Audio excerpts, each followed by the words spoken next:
Hello and welcome back to a brand new episode of the Pick a Side podcast. My name is Joel Moran and I'm here with Drew and Joel Dehls, and this is now episode 118. In this episode, we are going to debate which team is the best in the AFC, if Kyler is the runaway MVP, which rookie had the best week 4 performance, and the best worst team in the NFL, and more. Drew is back. Hit the blue applause button. You know what to do. It's been 2 weeks. He's finally back. Hey, man. How to come back. And Joe is here. Yes, sir. Back so, to back. funny story. Yesterday, it's not funny. It's actually a sad story. It is. Riv and I recorded this episode yesterday, episode 118, but we forgot to press record on the camera, and we don't want to post the video, just audio. That's whack. That's lame. So we're doing it today, and Drew is here today. Yes, first sir. time in 2 weeks. Riv couldn't be here, so we have Joel in the building. He knows his football. He's the PFF guy. That's what you guys called him. Smart guy. In the comments, he's PFF Joe. That's what he is. That's tough. I don't know if I love that. No? PFF has an interesting reputation, depending on who you ask. Hey, man, you talk to us, we'll give them their flowers. I'll take it. What two sides are there about the reputation? I don't know. People just always have something to say. I mean, it's one of the biggest sports analytics company in the country or in the world, really, especially number one when it comes to football. So everyone's always going to have, oh, this isn't right, especially when it comes to like player grades and stuff like that. Wholeheartedly. Yeah, so It's polarizing because Yeah, if you, this is the argument, right? If you use PFF as a basis for your argument, there's always going to be somebody that says, oh, that's PFF. watch though. the film. Oh, that's PFF. They don't know what they're sometimes the doing. grades I don't understand. Like, so I'm watching and I think, oh, wow, this guy had an unbelievable game, 120 yards, a touchdown. How is it not in the 90s? Like 82, Yeah. 81. It's definitely flawed, but it's the closest thing we have to the grading these It's players. like Jamar Chase. They've been very hard on him. Haven't seen him get an A yet. Yeah, it's great in terms of like offensive line, defensive line, True. stuff that it's kind of hard to quantify, especially when you only have like sacks or sacks allowed, pressures allowed, stuff like that. Because we're not watching that. It's a lot easier. It's a lot easier to see a wide receiver, running back Definitely. make big plays, be like, oh yeah, he could ball. So I mean, that's where I really use PFF for. Fair enough. Okay. And I forgot to do the Patreon shout out. So a quick Patreon shout out to Brian Jean Baptist, Ricky Bennett, Enzo Tomba, Matthew Jimenez, Sean Solis, Sean Rice family, John Pintavelli, Sean Triplett, Burner Hoops, Cat Stevens, Ben Mack, P. George Have to Garcia, run it back 2 Hikari, times. Mateen, and Jay Aqua. Good old Yeah. Jay Aqua, man. Long list of We had names. 33, 34, something like that. 19 Patrons, there's 18, 17. I between forget them. the users are Yeah. different. Yeah. Facts. Just to let you guys know, our Discord chat is now open to the public, so you guys can drop in the Discord. I'm going to put the link in the description box down below, so join. Let's make the chat For real. active. Let's make the chat active. So let's get into the episode because a lot of big time news happened in football this week. It felt like we had to cram a lot of topics in together, but I think the biggest storyline right now, at least, is the situation going on in Jacksonville with Urban Meyer.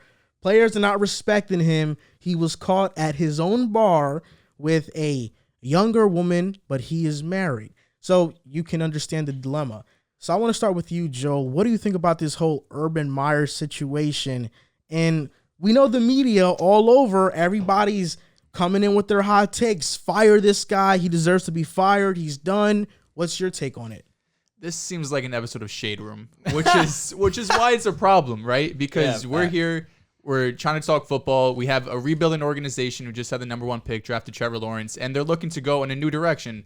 And I saw on the last podcast I was here that Urban Meyer's not made great moves. I don't think drafting ETN in the first round was smart, especially when you have James Robinson, their strength and conditioning coach, who had some problems with like racial things at his college in Iowa, I believe. And now he has this that's going on. It wouldn't surprise me if he get fired this season, with those issues already going on. Now this is something that you need to gain credibility in the locker room. We have a player quoted saying that he had very little credibility to begin with. And he told players, not even the team as a whole, but position groups specifically, he didn't even have, I don't know if he didn't get the chance to tell everybody, but he just went up to position groups and they kind of laughed at him. He said, oh, it's just a random girl. She was dancing on me. These are 20, to 30, 35-year-old men, some just out of college. We know what's going on. We know what happened there.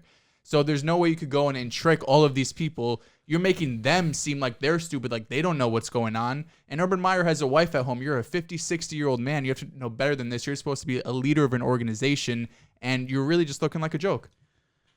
This one is interesting because I can understand why, he's getting all the scrutiny that he's been receiving lately. But in my humble opinion, whether you take that or not, he's at his own restaurant. He's in the place that he had coached for years on end at Ohio State.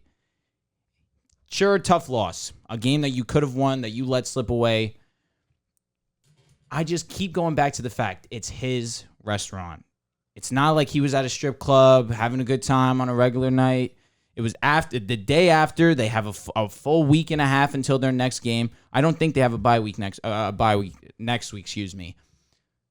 I don't see it as a huge deal as the team coming out and saying his actions were inexcusable, all this, that, and the other. Getting flicked up with a girl, especially when you're married, that's the bigger issue here. That's between him and his wife. Morally, absolutely. But for the team, exactly, wholeheartedly. But for the team to come out and say his actions were inexcusable, you have a full week off. He's in the town that he's been in for years. I can understand, of course, players already having issues with him, not apparently gaining trust. But I think that there's bigger things. Focus on what he's done on the football field. Scrutinize him there. He's been I'm saying as a coach, obviously. Like, on the sidelines, he hasn't done the best of job yet. He has no wins in his early NFL career so far. So I can understand scrutinizing him there. But in terms of this off the field, in his own restaurant, again, I just think that there were other things that you could point to think, okay, he should be fired for this. Blowing a game that you're up 2 touchdowns, one that you easily should have in the bag, you let slip away. That's the bigger thing to me. But hey, I mean, don't get caught up. Don't get caught up with the girl. Do not. When you mentioned, people should focus on what he's doing on the football field, in any other circumstance, I'd agree. Yeah. But what he's doing outside of the football field is leading to the football field. Now it's become a part of that world. I wasn't familiar with Urban Meyer before he got to Jacksonville. I didn't know much about his college resume. I knew he won at Ohio State and Florida. Didn't really know if he was a great coach and somebody I can give a good analysis of how he's going to do. I give everybody second chances, and Urban Meyer's no different. I'm going to see how this plays out. I'm going to see if Urban Meyer learns from this, right? Because he lost the respect of his players. At least that's what the thread from Albert Breer told me on Twitter. And Shad Khan, the owner of the Jaguars, has put out a statement, and at the end there, he said, "We believe he'll learn and grow from this." Something along those lines. Yeah. So let's see if he does. Let's see if he can gain the respect of these players back. It's going to be hard because, like you mentioned, he's 50 to 60 years old. I'm not sure his exact age, but 57. He does look old. Okay, he's 57. Wow. He's 57. Solid. Yeah, dude. And for you to have a young locker room and you do, like, the action, I don't think, at least in terms of the football team, is something that's a big deal. It's the fact that you ran away from addressing it. You have to be the bigger man. You're a coach. These young players looking to you for guidance and leadership. And if you can't show that, then these guys don't know if they can really trust you or not. So I think that's where he messed up. But he still has a chance to fix things. He's not fired right now. He's not going to be fired. At least we don't think so anytime soon. Maybe at the end of the year, but he has about 13 more games to prove himself. So let's see if he does. The biggest issue is he's not winning. If he's 4-0 and he's going out and doing this, sure, we're still going to look at it sideways, but at least you're winning. You're doing something around the football field. There's no way you could lose 4 of your first 4 games. You're coming in, have a decent roster, especially there's a couple games in there you guys could have won, especially against the Bengals, like you mentioned, with the 2-touchdown lead. And like I said before, you have guys, this is a really young Jaguars team. You have guys who were just in college 2-3 years ago. You don't think these D1 athletes had girls on them while having a, quote, girlfriend or someone they're messing with? Facts. They know what's going on. You can't sit there and lie to them when it comes to girl. They probably know better than Urban Meyer. So the fact that he just straight up lies to them is the biggest issue. Going out is one thing and getting caught. But you have to man up and say, guys, I messed up. It's not going to happen again. I'm the leader of this organization. This is unacceptable. You can't go out and lie and say it's some random girl who was just dancing. You look soft. Not only do you look soft, you look like a liar as well. Like, you have, like, it's clear as day. He has a wife. This woman's on him. He's photographed. Or don't get caught. That's what I'm saying. Do not just get caught on camera. If I'm Urban Meyer, the first thing I'm doing, because he owns the bar, right? The first thing I'm doing, I'm looking at who took that picture. Because if whoever the person that was in there, I'm not sure if at the time the bar was open to the public, but obviously if you're that close to Urban Meyer, you're pretty close with him as well, or at least friendly. You've seen him around, you're just shaking his hand. If I was Urban Meyer, I would be pissed off that somebody breached my trust. Exactly. Like that. But one thing, we go back to the original question. How long until he gets fired? Do you think that this is something fireable worthy, really? If you don't win plus this, yeah. But it's only 4 games in. He's a coach that has respect on the inner workings, obviously, in the collegiate level, yes, of course. But I don't think that it's enough that off year one, let's say they win 1-2 games. Obviously, they won 1 game last year, and it wouldn't be much of an improvement this year. But do they really have a roster that's going to compete right now? Let's say you're going to already move off of him 1 year in without even really giving him a chance to develop the team. For Urban Meyer to get fired, he has to do these both things. Number one, Trevor Lawrence has to get better down the line and play on a note at the end of the season that you're happy with. You're like, okay, this is why you drafted him number 1. Number 2, they need to win at least 4 or 5 games. If they can do that, he'll stay. I don't think he'll get fired for what happened at the bar. Mm-hmm. That's what he has to do. And shout out to my friend Michael Daly, because before the season started, he told me Urban Meyer is not going to pan out. So, so far it looks right. One thing I will say, this was probably Trev's most impressive game to me personally, at least. I mean, I wasn't here on the podcast last week, but it was impressive. Yeah. He definitely had a bunch of good plays. The way that he was running the read option, it definitely fooled the defense a few times. He actually gained some solid chemistry with Laviska, and you and I, for however many weeks now, have been thinking that Laviska was really going to take off this year. Hadn't really panned out until that last game. So, I mean, at least we're seeing strides in Trevor's game early on, although minor, at least ones that are noticeable. Yeah. You know what I thought was weird is that Shad Khan, the owner of the Jaguars, since he started owning them, they have been nothing but dysfunctional and a laughingstock. His son, Tony Khan, owns AEW and is running that promotion, and they're competing with the WWE. His son is making a wrestling brand compete with the biggest one, and Shad Khan can't figure out how to make the Jaguars functional. That's tough, though. It's just the Jags really don't have that many solid pieces to really contend. Of course, they went to the AFC Championship. They were an unbelievable Stephon Gilmore play away from going to the Super Bowl. Who knows what could have happened? That defense was really like that. The Blake Bortles extensions stopped that.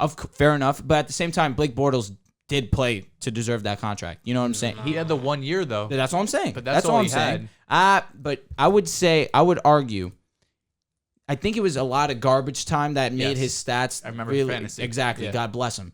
That being said, he still played all right to fool to a degree that the Jaguars really could contend. Yeah, you could fool the Jaguars because they're Jaguars. For sure. But I mean, you look at the rest of everybody else. Why are you giving Blake Bortles No, the players all knew he wasn't good. I mean, I agree with that sentiment too, but at the same time, you had Jalen Ramsey, Calais Campbell.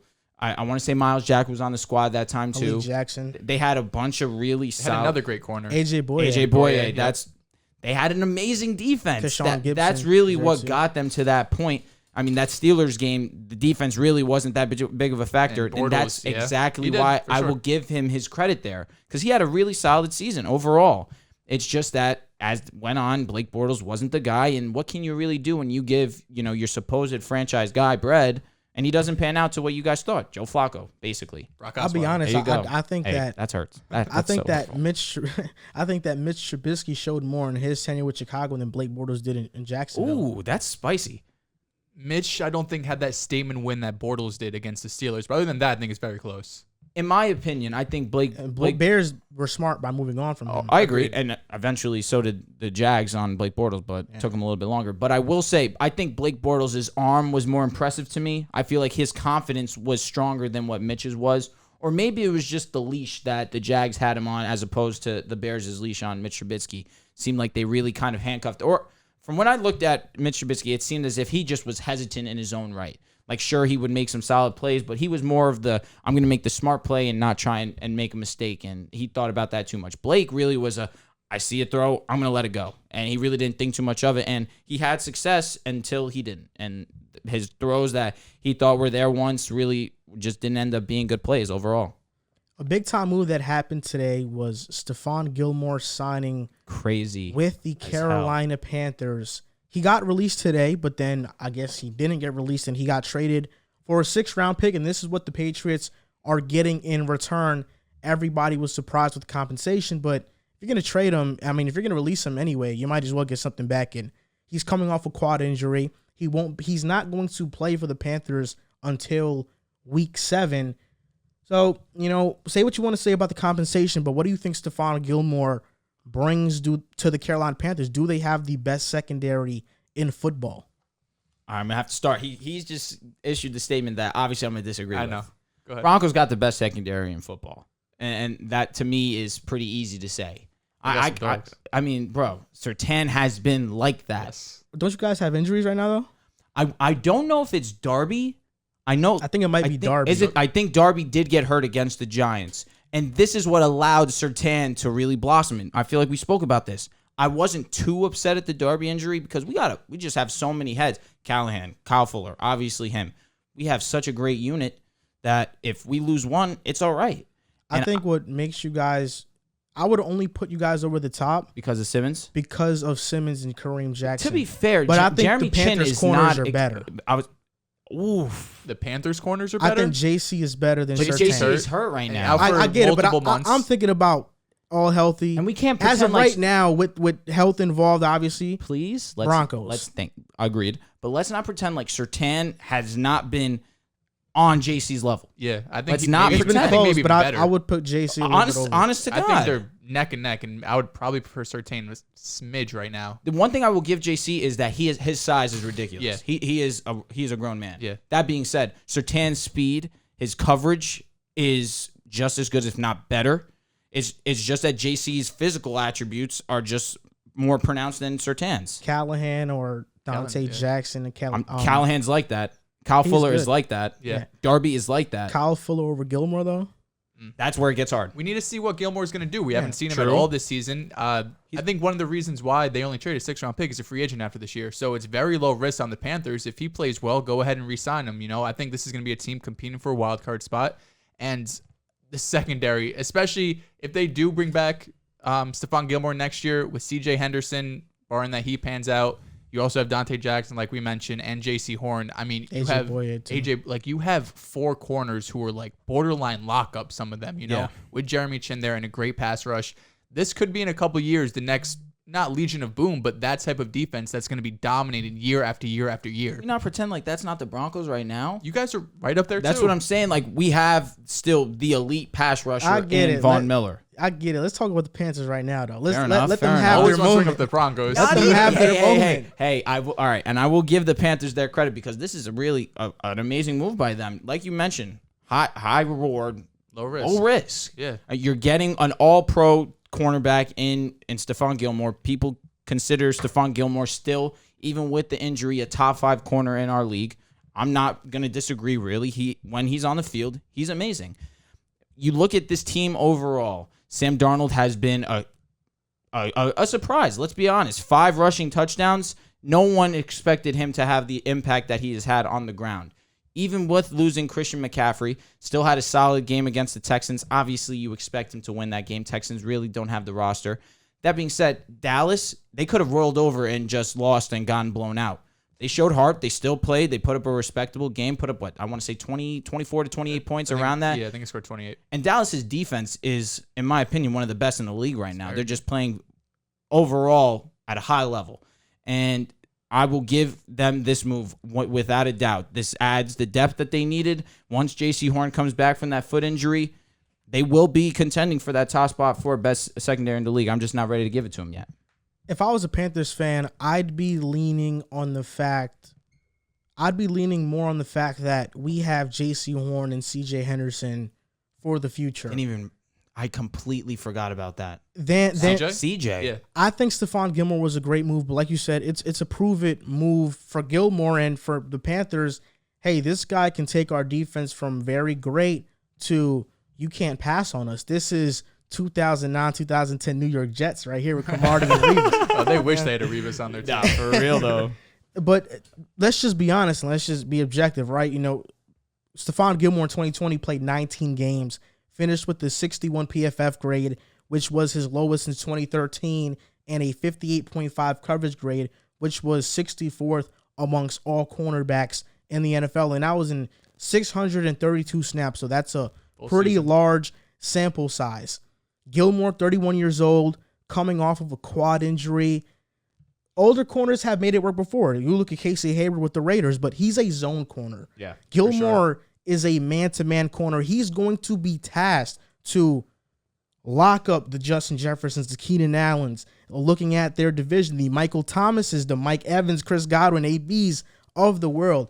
That's what he's brought into Carolina to do. I don't know if he can be that. And I think right now the Panthers have two corners who were once that in Gilmore and Boye, who aren't that right now.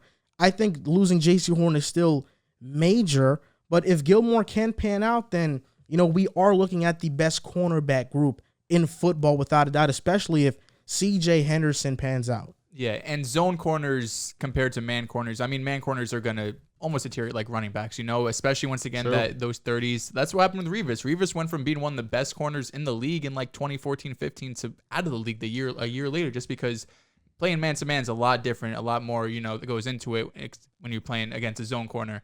But overall, they come back. If Stephon Gilmore can come back in week 7, week 8, that's about when J.C. Horn's going to be coming back as well. So, you could have two top-level cornerbacks coming back. I know Gilmore hasn't been great, especially, his last year in New England, like you said.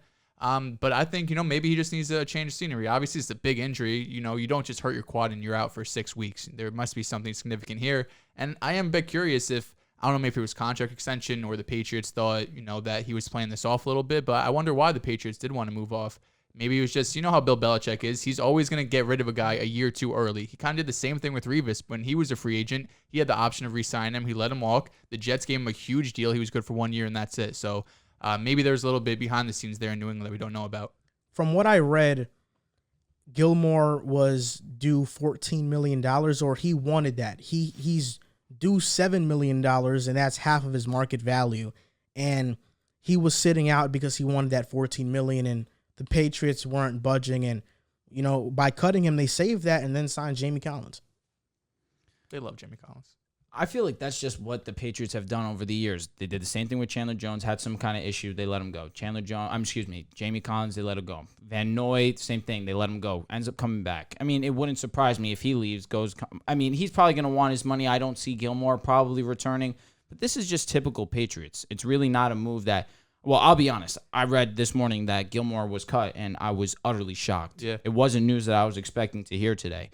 But I still will say I'm not going to doubt the Patriots. I know we're talking about the Panthers here, but I'm not going to doubt this move from the Patriots either. I mean, clearly they understand that their team's going in a different direction, but I don't think that they're thinking we need to sign a 31-year-old corner who's going to want to have or be the most expensive contract on our payroll right now. It's not worth it for them. Now, another question I have. What is the Panthers' ceiling now? I don't know if this changes the needle incredibly. You know what I'm saying? Like, I don't think Stephon Gilmore comes in and they go from a borderline playoff team to winning the division.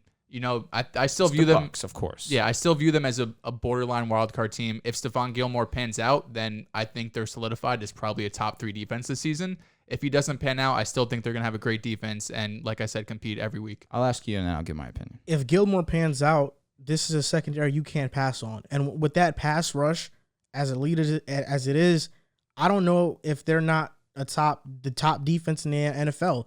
And with that defense and having weapons like Moore, Anderson, McCaffrey when he's healthy, that offensive line is an issue. But if they can just play average with the pieces they have, they can go to the NFC Championship. Ooh. And in my head, though, what I'm thinking is that the pieces are there, but they are 3-1. They haven't been facing competition. The Jets week 1, week 2, the Saints, but they were a whole mess that week. Then week 3, the Texans.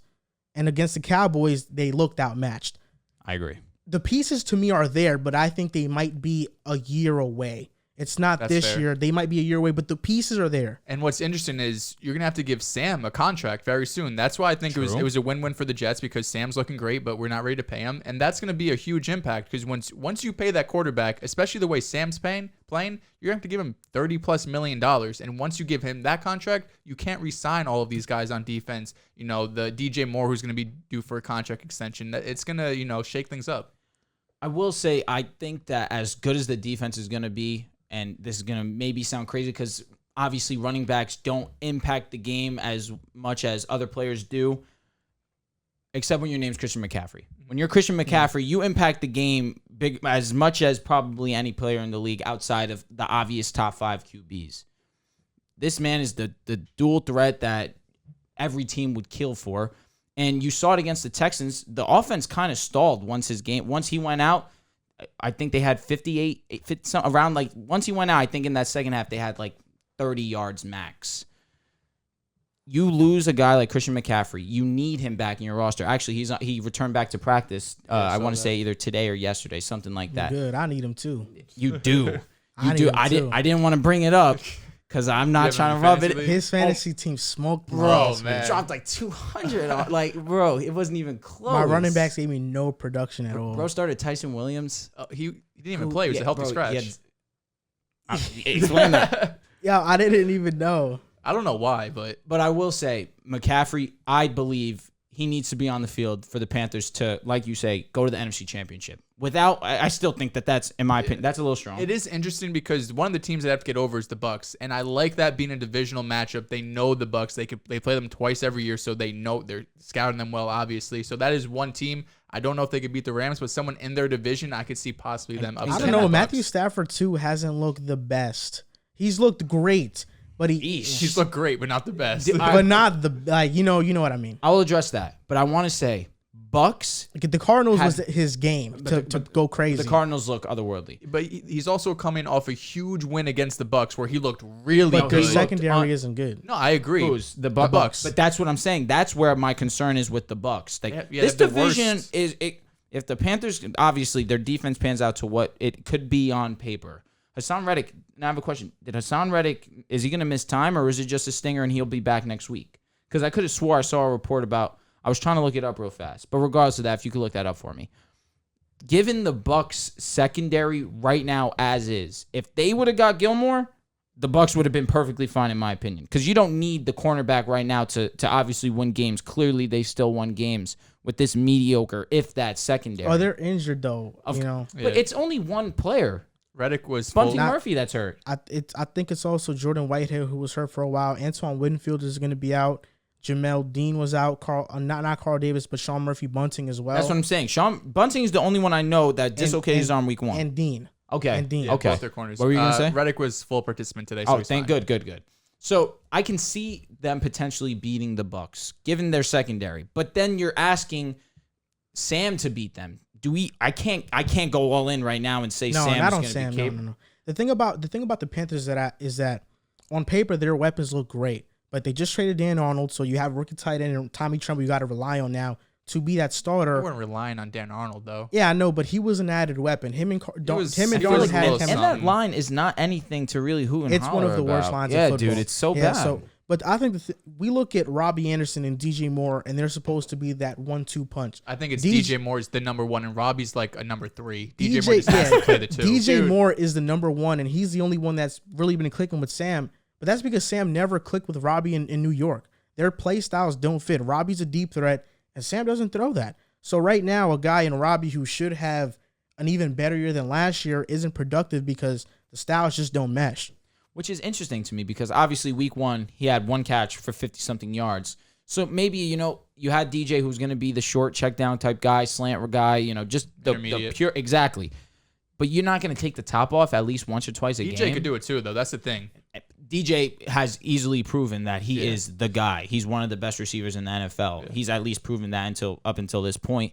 But I want to see Terrence Marshall get integrated into this offense a whole lot more. For sure. He's more integrated than Robbie, for sure. At this point in time, I guess so. But it's like the majority of the volume is going to DJ Moore, and that's really it right now. As it should be, especially with McCaffrey out. I think those are the 2 guys this offense should run through. But given the fact they have so many weapons, and we're spending way too much time on this one, but given the fact they have so many weapons, I wouldn't expect it to be so single-minded. You understand what I mean? It's like Robbie is like that. They both had 1,000 last season with Teddy Bridgewater, who I will never slander a day in my life ever again. And you bring in Terrence Marshall now, it's how can you really game plan for one specifically? Obviously, DJ Moore's the guy, but there should be more spreading the love that we're just not seeing. And to move on, Jaylon Smith is another one who got cut, and it was a surprise to a lot Definitely. of people. But Keanu Neal is better. Micah Parsons is better. Leighton Vander Esch is better. The Cowboys really love what Jabril Cox brings to the team. And now with Jaylon Smith going, now Jabril can take in that role and play more snaps. I think Jaylon Smith, this cut didn't really surprise me. It surprised me more that the Cowboys are going to take that big of a cap hit now because they're going to owe him about $7 to $9 million. But he struggles in coverage, and he's a backup linebacker. He's not the starter anymore. Unfortunately. And he's taking away snaps from a guy in Jabril Cox, who I loved out of LSU, and I think can be an immediate impact player. He definitely brings more speed, and that's something that the athleticism is really not there for Jaylon Smith right now. He's an okay run stopper. He got signed to the Packers. I'm not sure what it does for them. Their linebacking core is already not good, so maybe it helps them marginally. Yeah, they need another inside linebacker for sure. I mean, Devondre Campbell has been great this year, but that's about it. And he's a pass coverage linebacker, so yeah. You don't know you don't know how that's going to work out. I think this is just a whatever move. I don't think this moves the needle for me at all. I feel like once I'm blanking so terribly. Once DeMarcus Lawrence went down, and you saw Micah Parsons actually have the ability to play on the line. Yeah. I feel like just getting rid of Jaylon Smith at this point in time, I don't understand it. Maybe Keanu Neal, who did he transition to middle linebacker? He's a hybrid. Yeah. But Okay. he played corner or safety with the Raiders, and he was not good. I thought he was on the Falcons. LaMarcus Joyner. Yes. Yeah. Sorry. Keanu Neal was in Atlanta. Keanu played in Atlanta, but he was injury prone. Really didn't get a lot of play. When he played, though, he was one solid of the better for players. sure. So that's why when you said middle linebacker, I was like, I have to look this up real quick. Now he is. Yeah, he is that. Yeah. But so to continue what I was saying, with DeMarcus Lawrence out right now, who's obviously their primetime pass rusher, and Micah showing the ability to be that hybrid type middle linebacker pass rusher too, the timing right now, especially when the team's having success defensively, I get that Jaylon hasn't been getting the burn that obviously we've seen him in the past, and he hasn't been making the impact that he's had in the past. But wait until DeMarcus Lawrence comes back at least. This Jaylon Smith gives you the depth that you need to be successful in defense, and you're not having guys like Leighton Vander Esch, who's been known to be injury prone, to be out there too long and risk getting hurt. Sure. At least Jaylon gives them a safety blanket. You cut him, you're not getting any type of compensation for it. I understand he's looked sluggish. He hasn't had the same speed that obviously makes his game has made his game so impactful. I just feel like at the current moment, I wouldn't have released him, but it makes sense because there obviously are players right now that are better than him. The Cowboys, I think this is them just admitting they screwed up. They gave him a 6-year, almost $70 million contract a couple years ago, and instead of him kind of staying in the locker room and maybe, who knows, ends up complaining or something that he's being the backup linebacker, even though he's getting paid maybe the highest on the team outside of Lawrence. Maybe this was getting ahead of things. He hasn't looked great. He's only played on 40% of snaps on defense, so he's definitely the backup there. Micah Parsons has looked unbelievable. I liked him good. athletically coming out of the draft. It was like he's one of the best athletes here, but I am shocked how good he is already in terms of pass rush, especially, and coverage as well. But I knew as an athlete, he was just up there with basically everyone else in the draft. Everyone. But yeah, I think this is the Cowboys maturing a bit, honestly. I think we see time and time again, they keep their guys, they re-sign their guys, the guys they draft, and they don't really like making mistakes. I think this is them growing up a little bit, saying we gave this contract out when we shouldn't have, especially with his injury history in college. But hopefully Jaylon Smith can get something, rejuvenate his career and with Green Bay, because when he was in his prime, he was great. Micah being this good does not surprise me. He's an athletic freaking monster. The only thing I thought was going to stop him was off the field stuff, if anything. But as a player, I've been on him since like 2019 in Notre Dame. He was phenomenal there. The reports he was getting prior to the draft, wacky. Yeah. Wacky. Like, we can't talk about this on air type wacky. Yeah. Dude, crazy. That being said, he is unreal. Fast as hell. Strong. And I just can't. The thing that makes him so crazy to me is that he's not that big, in my opinion. and he's still able to be effective in the pass rush. I haven't seen many linebackers who could play like middle linebacker role in pass coverage and like in a 3 technique and get down and rush the pass. Like I haven't seen that. I think Von Miller, in my opinion. I feel like Von Miller has the size, but Von Miller still can play in coverage. Yeah, but it's different because Von Miller will go and look like he's pass rushing and drop back. They'll just put Micah Parsons out there and be like, just cover the slot or the corner. You know he's covering. Exactly. Yeah. Fact. Jaylon Smith, to me, though, I don't know how much he's going to bring to the Packers. You're right. In his prime, he was phenomenal, but at the Fiesta Bowl in 2016, he suffered ligament tears and nerve damage, so how much more does he still have? I think the fact that he came back from that and played at such a high level and got the contract is unbelievable in its own right. So even though he got cut from Dallas and his story's probably not going to have a fairy tale ending, this is still a hell of a comeback from him. So kudos to him for doing this. Now, on to the next topic, best team in the AFC. There have been a couple teams at the top right now. The Raiders, 3-1. The Chargers, 3-1. You got the Bills, too, who are 3-1. But we can't count out the Chiefs, right? Even though they have 2 wins, there's no way we can count out the Chiefs. They're there, absolutely. So what team right now do you think is the best in the AFC? And this is a different question than what team do you think is going to make the Super Bowl, right? Yeah. That's different. This one is, who's the best right now? You want to go first, Drew? This is tough to me because obviously I just can't say that the Chiefs are going to lose. And like your question was, who do I think is the best right now? It's going to be a hot one. The Ravens might be the best team in the AFC. Yep. Lamar Jackson has proven up until this point that he can be effective in the pass game. And obviously we know he's effective in the run game. He's the best rush quarterback we will ever see. I don't know if we'll ever see one better than Lamar. And what has impressed me the most up until this point is that he's not scared to throw the football. And against the Chiefs, when they went down early and things were looking shaky, Lamar stepped up. Like, I definitely didn't see it coming. I don't think any normal fan would have seen it coming because all we've ever known up until this point is that the Chiefs have Lamar Jackson's number. But Lamar changed the narrative early in the season, and that's something that you carry over for the entirety of the year. You got over the hump extremely early, and now you're just going to be playing with confidence nonstop for the rest of the season. You're in a division that's easily winnable. The Bengals obviously have been solid up until this point, but pound for pound, talent for talent, I'm going with the Ravens. The Ravens scheme is more sound than the Bengals right now. And they're doing this without J.K. Dobbins. They're doing this with Latavius Murray and Tyson Williams, Bro, I'm talking Freeman. about it and I'm getting chills. Like, it's just something that we've never seen, and I'm just appreciating what I'm seeing so much more now.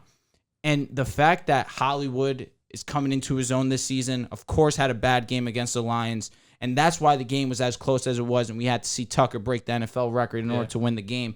But Hollywood, outside of that one game, has been phenomenal.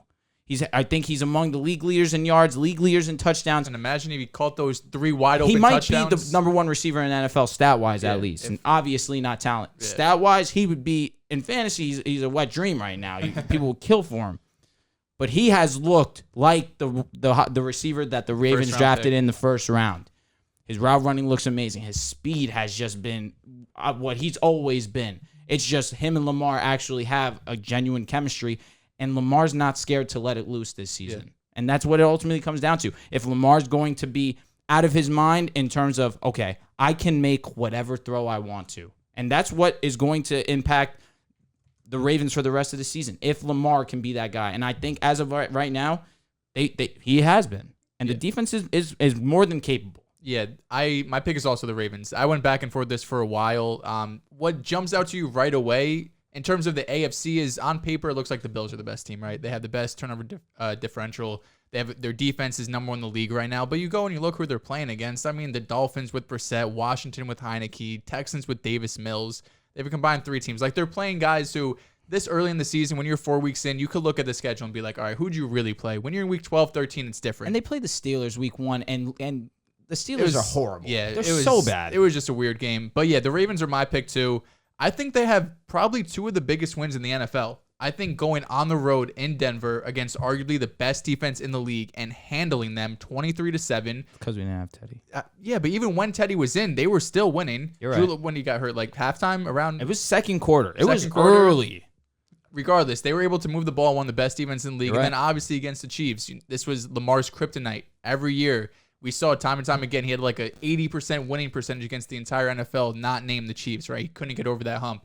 He finally does it, beats the Chiefs, beats Denver. This could be that year that the Ravens finally go on a run. I think they really have to make a move for a running back because, like I said, you can't rely on Tyson Williams, Latavius Murray, Devontae Freeman, Le'Veon Bell. These are guys, if you had them 3 years ago, you're set. You might have the best backfield of all time. I don't know what running backs are available right now. Losing J.K. hurt terribly, and then Gus goes down. I mean, you really can't catch a break because, like you said, this offense goes through the running game, and that's what even opens up the passing game so much because we see it a lot. We're going to get into it a little bit later, but one thing with the Jets is I would love for them to have more play action, take shots down the field, but when you can't run the ball, it's hard for defenses to bite on play action if you're getting 3 yards of carry, and you can't block anybody. But the Ravens, who've shown it doesn't matter who's in the backfield, they're going to be effective, and you pair that with Lamar Jackson's ability to do read option, RPOs, and, just quarterback designed runs as well. Pair that with being able to throw the ball down the field effectively with Hollywood Brown, and you're going to be getting Rashad Bateman back this week or next week, who has the ability to be just as good, if not better than Hollywood Brown, different receiver. But yeah, really high on Bateman too. Sammy Watkins has been a big addition. Has been. This team is really good. This could be the year they go to the Super Bowl. The last time Sammy Watkins had 1,000 yards receiving, it was with Greg Roman in Buffalo with Tyrod Taylor. And Tyrod Taylor is also played some phenomenal football when he's played. I didn't know I was going to see this coming. I didn't see this coming at all. From you, it caught me by surprise. Your take about the Ravens. You, after looking at your shirt, kind of figured it out. You know Lamar's my favorite player in the league. Okay, well, that makes it even more obvious. I obviously, once I realized that you gave me a fist pound, I knew you were going to say the Ravens. I wasn't expecting you to say the Ravens either. I should have seen it coming, though. I was really between them and the Bills, and I'm looking at the Bills. I'm like, Bill's schedule is... I had to take a second look at that shirt because I wasn't sure if the light was making it purple, fully purple. I'm dead, but okay, it was purple, so I saw it coming from you a little bit. The Ravens I didn't think about, and that's my bad because obviously they've been playing phenomenal football, and Lamar Jackson and the Ravens, they're passing more. They're finally passing more, and they're letting it go. And he's on pace for you add that attempts. and you add that in with the running game. I mean, they can't be stopped. The Chiefs right now, they're the worst defense in the NFL in terms of, yards allowed, one of the worst at least, and in terms of points allowed. They allowed 29 to the Browns, who just scored 14 against Minnesota, 36 to the Ravens, and 30 to the Chargers. I think the Chiefs defense is holding them back right now. Agreed. If we were playing a long game, I think the Chiefs, I just trust Mahomes in a big-time situation, and they probably beat the Ravens if it's not for that Clyde Edwards-Helaire fumble, who's been playing great since that time. You mentioned the Bills. They haven't faced anybody. They've shut out the Texans and the Dolphins, both teams who can't score on offense. The Dolphins didn't have Tua. Jacoby Brissett came in there, and he's not a good quarterback. And then the Texans with Davis Mills on a rainy day. I mean, you made this quarterback's life hell, 4 interceptions. His game was absolutely abysmal. The Buffalo Bills are pretenders, right? Their offense hasn't even clicked yet, and it's good that they're facing the cupcake schedule that they're playing right now, right? Because the Texans aren't a good team. At least without Tyrod Taylor, they're not even, I would say, wow, they're just abysmal. The Dolphins are not a good team. They're probably the biggest drop-off this season of any team. The Dolphins are. And then the Steelers, you make it a close game. And we've seen what the Steelers have been the past couple of weeks. Bad. They can't move the ball. I think I said 8 and 9. That might be generous. I had them coming in second in division. What was I thinking? So the Buffalo Bills, to me, are pretenders. I don't have them here. The Raiders, I have to see their defense more consistently. And I can't trust anybody outside of Darren Waller, even though Ruggs has his games. Looked really good. He has been. But the best team in the AFC, I'm going to say it's the Chargers. I think that's where he was going. It's the only team he left out. When you look at this offense and how fluent it is, Keenan Allen and Mike Williams are both top 10 receivers this season. There's no doubt about that. When you have receivers like that and a guy like Jared Cook, who's actually been playing better than Hunter Henry, who knows Joe Lombardi's scheme, Austin Eckler, and that offensive line is good. I mean, Herbert broke rookie records last year with one of the worst offensive lines in football. Now you give him a good to great one. Yeah. This guy has all the time in the day, and I think that defense, when you have a pass rusher like Joey Bosa, Chris Harris Jr. in the secondary with Michael Davis and Asante Samuel Jr., Derwin James is finally healthy. I mean, they can be the best team in football. The only thing that's holding them back right now, and the reason why they're not getting thought of in this way, is experience. We've seen the Ravens in the playoffs. We've seen the Bills in the playoffs. But the Chargers, to me, I think, have the best team. They're the most healthy because the Ravens have injuries. And Justin Herbert, I'm trusting him over Lamar Jackson and Josh Allen. And one thing I will say, they have had impressive wins also. Yeah. They play an undefeated Raiders team. They handled them. Yes. They played the Chiefs. They did their thing. They made Mahomes struggle. He had multiple turnovers in the game. Chargers' defense right now is what's making them the game changer. And they should have beaten Dallas. They should have beat Dallas. That's a game that I think that they should have had for sure. But that being said, and Washington, they beat them. To say they too. should have beat them, I can't go all in because Dallas has just been amazing as of right now. The refs took away 2 touchdowns in that game from the Chargers. And that fumble was that? No, that was week 1. That was the fumble. Okay, yeah. I was gonna say that wasn't a fumble. That was a pass. egregious. It was really cool to see though because we've seen year after year the Chargers just lose close game after close game, and then they lose a heartbreaker to Dallas, but come right back the week after and beat Kansas City. Yes, that's Kansas something City. that you don't really see a lot from a young team, rookie head coach. I think this Chargers team, I mean, I was right there. Like, I think there's really a big 4 really with Kansas City with the Chargers, Bills, Chiefs, and Ravens. I mean, this AFC is incredible. And Brandon Staley, what he's bringing to the Chargers on defense, and what he brought to the Rams, it's a new concept. It's something that coaches haven't tried in the NFL before. Just drop back your guys and show them looks where you're not stacking the box. And Brandon Staley is intentionally not trying to stop the run. And you're just dropping back people, and he's the first coach to really say, okay, we're going to stop the pass before the run. You can run on us, that's fine. We're going to stop the pass. And they've been doing it. And the Rams last year were the number 1 defense in football.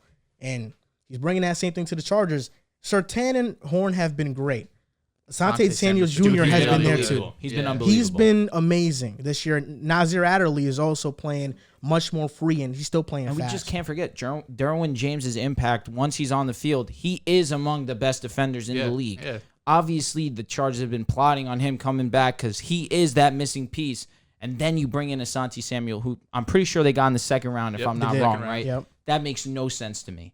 That's one of the biggest steals of the draft, truthfully, and he's paying dividends early on.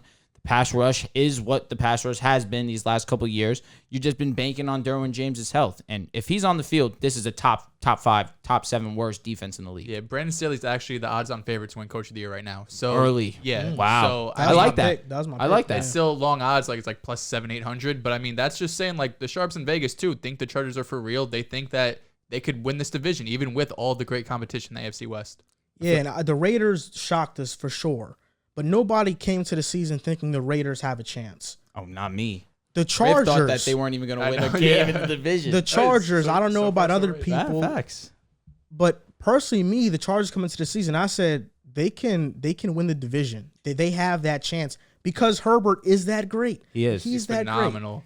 Great. And not to, rag on you about Tua, but that's why I think the Dolphins regret that decision more. Of course they regret it. I was going to say, I feel like a report just came out. I that think Flores wanted Herbie. Yeah. It hurts. It hurts because Tua. Thank God the Dolphins didn't get Herbert, bro. I can't deal with Josh Allen and Herbert in my division. I mean, imagine me. Jones. Imagine me. Yeah, I can't win them all. Come on. Oh, you've been rooting for Peyton your whole life. And Mac Jones. Fair enough, but I got at least 10 to 12 years minimum of having to deal with Mahomes, and now Herbert. And I'm not going to sleep on Derek Carr. He's been He's been so solid. And they'll eventually draft a quarterback. And I feel like soon this too. transitions perfectly into the next segment. I'm 100% positive it does. MVP Kyler Murray? 100%. MVP I Kyler think Murray? it does transition very well. Well, he's on the picture right here. Right? That's the guy, right? Kyler Murray, that's your guy. Love you, He's K1. over here with Chris Jones.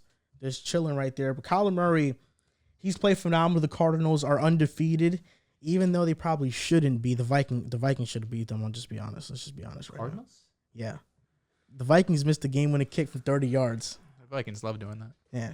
Sorry, Vikings fans. They're But sorry. Arizona is undefeated, and Kyler Murray is favorite to win the MVP according to Vegas and whoever else does sports books. So do you think he is the runaway MVP so far? Do you see anybody catching up? the thing that I have a problem with this question is lock. Yeah, I agreed. That's the only thing that I have a problem with. I'm trying to look right now. Cardinals put up 34 points. Like, we know what the Cardinals against the Vikings. Yes. Oh yeah, it was a high-scoring game. It was a great game. The only issue Vikings I have. should have won though. Yeah. Listen, I'm not upset. Love you, K1. That being said, Kirk Cousins was crazy. Lock is strong. You just think about how good Mahomes has been. We've seen the interceptions where defenders are actually now catching the ball and actually turning the ball over. Last year, I think he had the most interceptions dropped by a defense. And now we're seeing early on 4 interceptions. That being said, leads the league in touchdowns, among top 5 in passing yards. You can't count Mahomes out. The league absolutely adores this man. They will give him another MVP. We saw Peyton come away with 5. It's not beyond them to give this guy another MVP. Matthew Stafford, how I mentioned earlier in the season, he's among top 5 in passing yards, number 2 in touchdowns, only has 2 INTs this far. Russ has been a big surprise also, 9 touchdowns, 0 interceptions. As much as I do believe Kyler is number 1 right now because he's a young guy, they're obviously undefeated. He's doing something unique as in his style of play. He's an amazing thrower of the football, but also has the ability to scramble and avoid getting hit at the same time. So you really can't game plan for a guy like Kyler Murray, and right now it's paying off. Cliff Kingsbury said, if I get the number 1 pick, I'm taking Kyler Murray. And people were questioning Cliff Kingsbury last season, the year before that. They really didn't look all too impressive as a team as a whole, but they had Kyler Murray, and Kyler Murray obviously makes that offense go. And now they're 4-0, and Cliff Kingsbury is actually looking like a solid head coach, at least as of right now. I think that the only issue I have with this is the word lock. Anything can happen, and there's guys having really good seasons this far too. So where I do have him number 1 right now, I'm not ready to say lock. Yeah, because this time last year we were talking about the same thing. Yeah. Kyler was probably the MVP favorite up until week 10, 11. Then he got that shoulder injury, came back. He just wasn't the same. Yeah.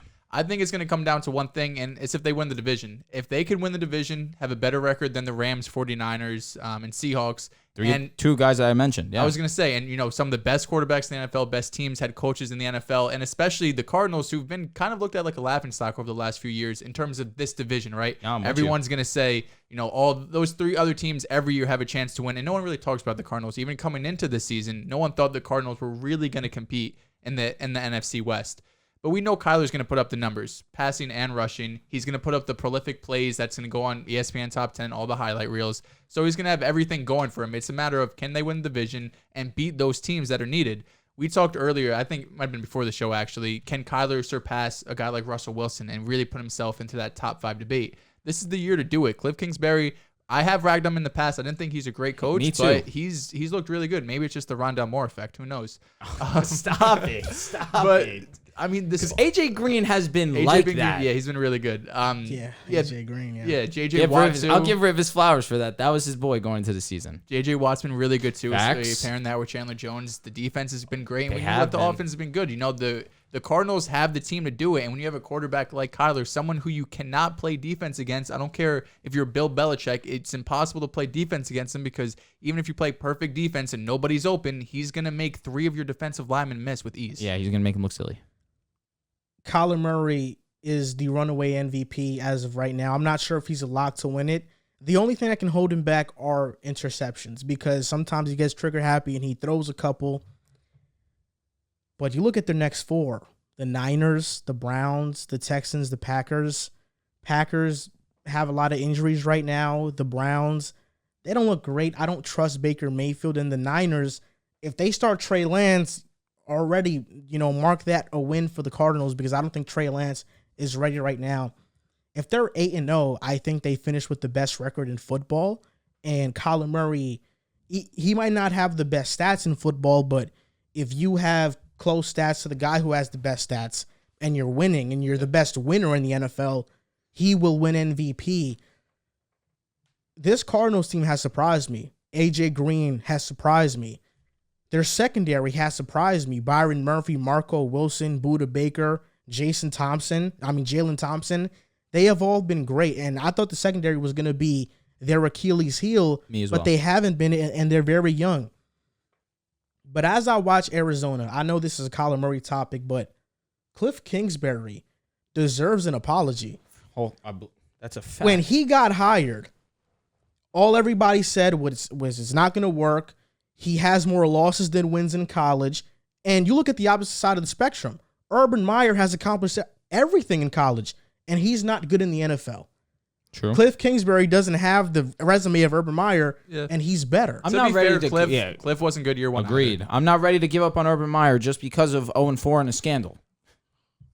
I get you, but I think, when Cliff Kingsbury got hired, there were topics about him giving players cell phone breaks, and it was made into a big deal. Stephen A. Smith said he should be on The Bachelor. him giving players cell phone breaks during their workday is asinine. Yeah. He said that he doesn't have the same resume as other coaches to get the job, whatever, he's undeserving. But they were 3-13 with Steve Wilkes. They moved on from Josh Rosen, which was a risky move. Even though Josh Rosen turned out to be not good, it was still a risky move because you just drafted him. Yeah. First year, 5-10-1. Second year, 8-8. Barely missed the playoffs. Took week 17 game to get in. You lost to the Rams. And then right now you're starting 4-0. Yeah. Like Cliff Kingsbury has been better each and every season. And this is a guy who was praised by Baker, by Mahomes, yet doubted by everybody else. Reason why I said that this transitions perfectly is because we were talking about the Chargers. And my preseason pick for MVP was Herbert. And up until this point, Herbert has been amazing. He's there too. He's there too. Yeah. I mean, you could debate he should be 4-0 right now too. And it would be a perfect narrative of the young quarterbacks right now, neck and neck for the MVP. NFL could just run with it if they were both 4-0, of course. But even still, Herbert has beat the Chiefs. As of right now, I don't think Kyler Murray, they just beat the Rams. That's their equivalent of beating the Chiefs. And they handled them. Mm-hmm. They looked like they were the better team. Much more impressive win, definitely. Which one? Cardinals over Rams. I think they're. Ooh, that's close. That's close. I will understand because they lost. Chiefs defense is stopping me from saying anything different. The Chiefs, it's their defense right now that's really the problem. They're the worst in the NFL. But their offense, they don't not score. Like they score touchdowns, and not even field goals. Yeah. Like since the start of the second half of the Chargers game, every single offensive possession has been a touchdown, interception, touchdown, interception. Yeah. That's how fluid their offense has been. If that defense is even top 20, they could be 19th. This is the runaway team to make it out of the AFC. But that defense is that bad right now. It's just, you make a very good point. I'm not even going to front. The Rams right now, I had them off week one overreaction. They looked perfect to me. You have the best defensive player in the NFL in Aaron Donald. You have right now, in my opinion, the defensive player of the year in Jalen Ramsey. He has looked phenomenal. You should not get blown out by the Cardinals. I'm pretty sure the Rams were home as well, correct? I'm not sure. Regardless, I don't think they were because the Chargers played in SoFi. Fair enough. Yeah. So all right, so fair enough. So I think the Rams will definitely have a better showing once they are in SoFi. Joe, let me know. But Herbert this season, 9 touchdowns. Rams were home. They were home. Rams were home? Oh, wow. Yeesh. Bro, that is impressive, man. I'll give it to you. That might be the more impressive win because they dominated them. And defensively, I mean, they got a garbage time score late in the game, but it was basically a one-sided match the whole way. So I'll give you that. It definitely was more impressive. But Justin Herbert, up until this point, has been borderline perfect. I gave him a little bit of pushback week one because he could have been better. People were giving me a hard time because his receivers dropped balls, but it's not like he played perfect. He was good. He was a better than all right. I wouldn't say great, but he's been great since then. And I think that I still have him in the MVP talks once the season's all said and done because the Chargers really look like that. And if they win the division with obviously Mahomes in it, they're going to look at that and praise it even more than that. But this guy, Kyler, what he's doing has been special. We just talked about the best team in the AFC. We debated that.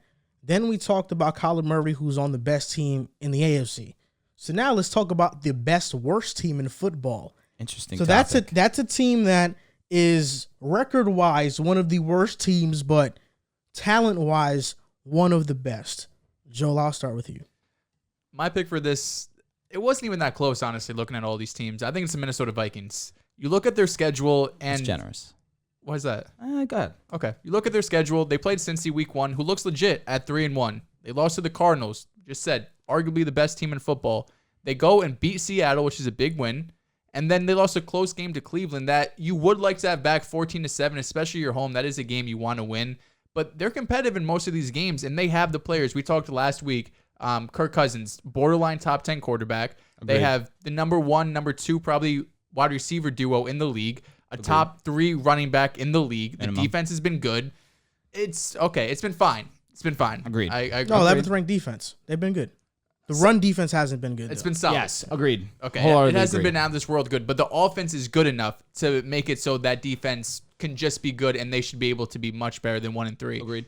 You look at their upcoming schedule, though. They have Detroit, but then they're at Carolina, against Dallas, at Baltimore, at the Chargers. So this doesn't line up, and it hurts because I think they really have some talent. But I look at these, and you're on the road, what's this, 3 of the next 5 weeks against potentially 4 playoff teams, and even though I think they could turn it around and come out and win, because there's a couple games in there that could have gone either way, like the Cleveland one. One of their biggest issues, even though their defense has been solid, they only have 2 takeaways on the year. It's really hard to win games when your defense isn't giving you extra possessions. That's true. And I think they could turn around. This upcoming schedule doesn't make me feel great, but when I look around the rest of the league at the 1-3 guys, I think they'll be basically all of them. The 1-3 teams, in my opinion, none of them really overly impress me. They're 1-3 for a reason. Obviously, talent-wise, I can't disagree with what you're saying. That being said, against the Browns, if Baker Mayfield plays better than a D, it's a blowout win. Baker had Odell not open once, twice, no one near him, and completely... It's been the story of Baker and Odell their careers, like, together. Literally couldn't have said it better myself. Baker, when Odell is not on the field, or even when he's not throwing to Odell, is among the better quarterbacks in the league. Yeah. Suddenly, he's throwing the ball to Odell, and he's Jared Goff. Worse. I agree. So that top, what did you say? 11th defense in the league. He's Nick Mullins. A little misleading. That's Mullins. funny. I'll give you that. He might be. It's a little misleading because Baker, they could have had a great game, and they wouldn't have been 11th. One team I will say that I think might be, it's just tough because obviously they have the injury bug right now, but they've had a hard schedule. My team's the Colts. Played the Seahawks week 1. Seahawks are just one of the better teams in the league right now. Had an impressive win against San Fran, going to Indianapolis week 1 and handled them swimmingly. One thing I will say is Indianapolis' O-line is not healthy right now. You're missing the best guard in football by far and away in Quinn Nelson. He is out an extended 3 weeks now. They just placed him on the IR as opposed to placing him on the 6 or 3 right away once the season started, once he was going to miss time. Play the Rams week 2, but give them a game. Only lose by 3 points. Yeah. I'm not too overly upset at them losing to the Rams, who obviously we know that I have them as being one of the best teams, if not the best team in the NFC. You lose to the Titans at Tennessee, and they kind of got whipped. And Tennessee is not a team that I'm looking at and overly am excited about. Then they have a good bounce back win against the Dolphins, who the Dolphins gave the Raiders a solid game the week prior. I just think the Colts right now, their issue is health. And even with all that, they're still in games. Losing in division to Tennessee, I'm not gonna overanalyze. It's a division game at Tennessee. It's bound to happen. I guarantee they will split. When they play in Indianapolis, the Colts will beat Tennessee. I just look at the schedule right now, and it's been a tough one, but they looked like the Colts team that we all thought that they would be last week. And I think it'll continue. Against the Ravens, that's tough. At Baltimore, like you mentioned, the schedule with Minnesota is tough. Same with the Colts. They play the Ravens, they go Texans, they should win that one, 49ers, and then they face the Titans. So they could easily go 2-2. And with this division, the way that Tennessee has played, they could squeak in with the 8-9, 17 games. I have a problem doing that math for some reason. They add one extra game, my brain's scrambled eggs. But with this division and with the way that Tennessee has played, it's not out of the realm of possibility they still win this division and make the playoffs. If my pick isn't the Vikings, it's the Giants. The Giants could have beat Atlanta. They should have beat Washington. We're talking about a team that could have been 3-1 right now or 2-2. I like that. Give or take one of them. And we know Daniel Jones has been one of the top quarterbacks in the league. He's second in terms of PFF grading, and right behind Tom Brady. You know what the grade is? Off the top of your head. Don't worry about it if you don't. I don't know. No worries. But I know he's better than Carson Wentz right now, at least. I'll give the edge to Daniel Jones. He's been far and away better. But my pick is the Minnesota Vikings as well. The Minnesota Vikings are the worst team in football. Week 1, they should have beat the Bengals. Dalvin Cook fumbled in OT, and to me, that wasn't a fumble, and that led to a McPherson game-winning field goal from the Bengals. Yep. Week 2, they lose to Arizona. And they should have beat Arizona. Greg Joseph misses a 30-yard kick to have a walk-off win versus the Cardinals. He misses. They're now 0-2. They beat Seattle. Great win. Kirk Cousins makes a great back foot throw to KJ Osborne. And then week 4, this past week, this is the only game that I can look at and say, okay, the Vikings deserve to lose this game. Bad.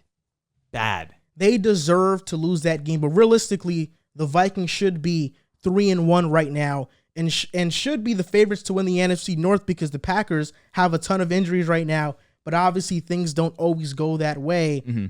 Look at the next schedule. You look at the schedule: Lions, Panthers, Cowboys, Ravens, Chargers, Packers. I'm just glad they're not going to see Stephon Gilmore Panthers. They're going to still see Boye, Henderson, and Dante Jackson. I think they'll beat the Lions, so they'll be 2-3. I think they can beat the Panthers. That's 3-3. Now it's about the Cowboys. I'll take the Cowboys in that. Mm-hmm. Then the Ravens, man, Chargers, it just gets tricky, right? It's just going to be tough. But when I look at the Vikings, they have the talent to where if everything clicks, they're one of the best teams in football. The problem is that one game, their defense is great and their offense is mediocre. The Browns game, Cardinals game. Okay, your offense is scoring, but now special teams screws you over. The Bengals game, everything is going. Your defense is giving up a lot. Your first half offense was awful, but your workhorse running back fumbles. Dalvin's had some injuries already this year. A couple times. He's injured right now. He didn't practice again today. I mean, this is something like if the Vikings can't run the ball, even though Madison came in and played well, the whole offense falls apart. So if Dalvin Cook isn't going to be 100% for this season. What's funny to me is that he gets out, he gets hurt in the third, early third, comes back in the fourth. First play has a big play. I think he rushes for like 15 plus. The Minnesota Vikings need Dalvin. Obviously, they have Justin Jefferson. They have Adam Thielen.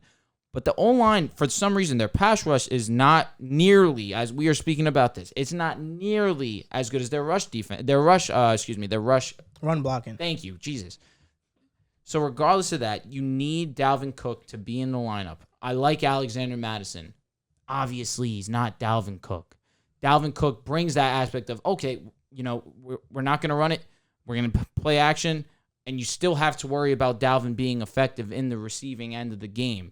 Dalvin is one of the more dynamic. You mentioned top 3 back at the worst, in my opinion, when healthy.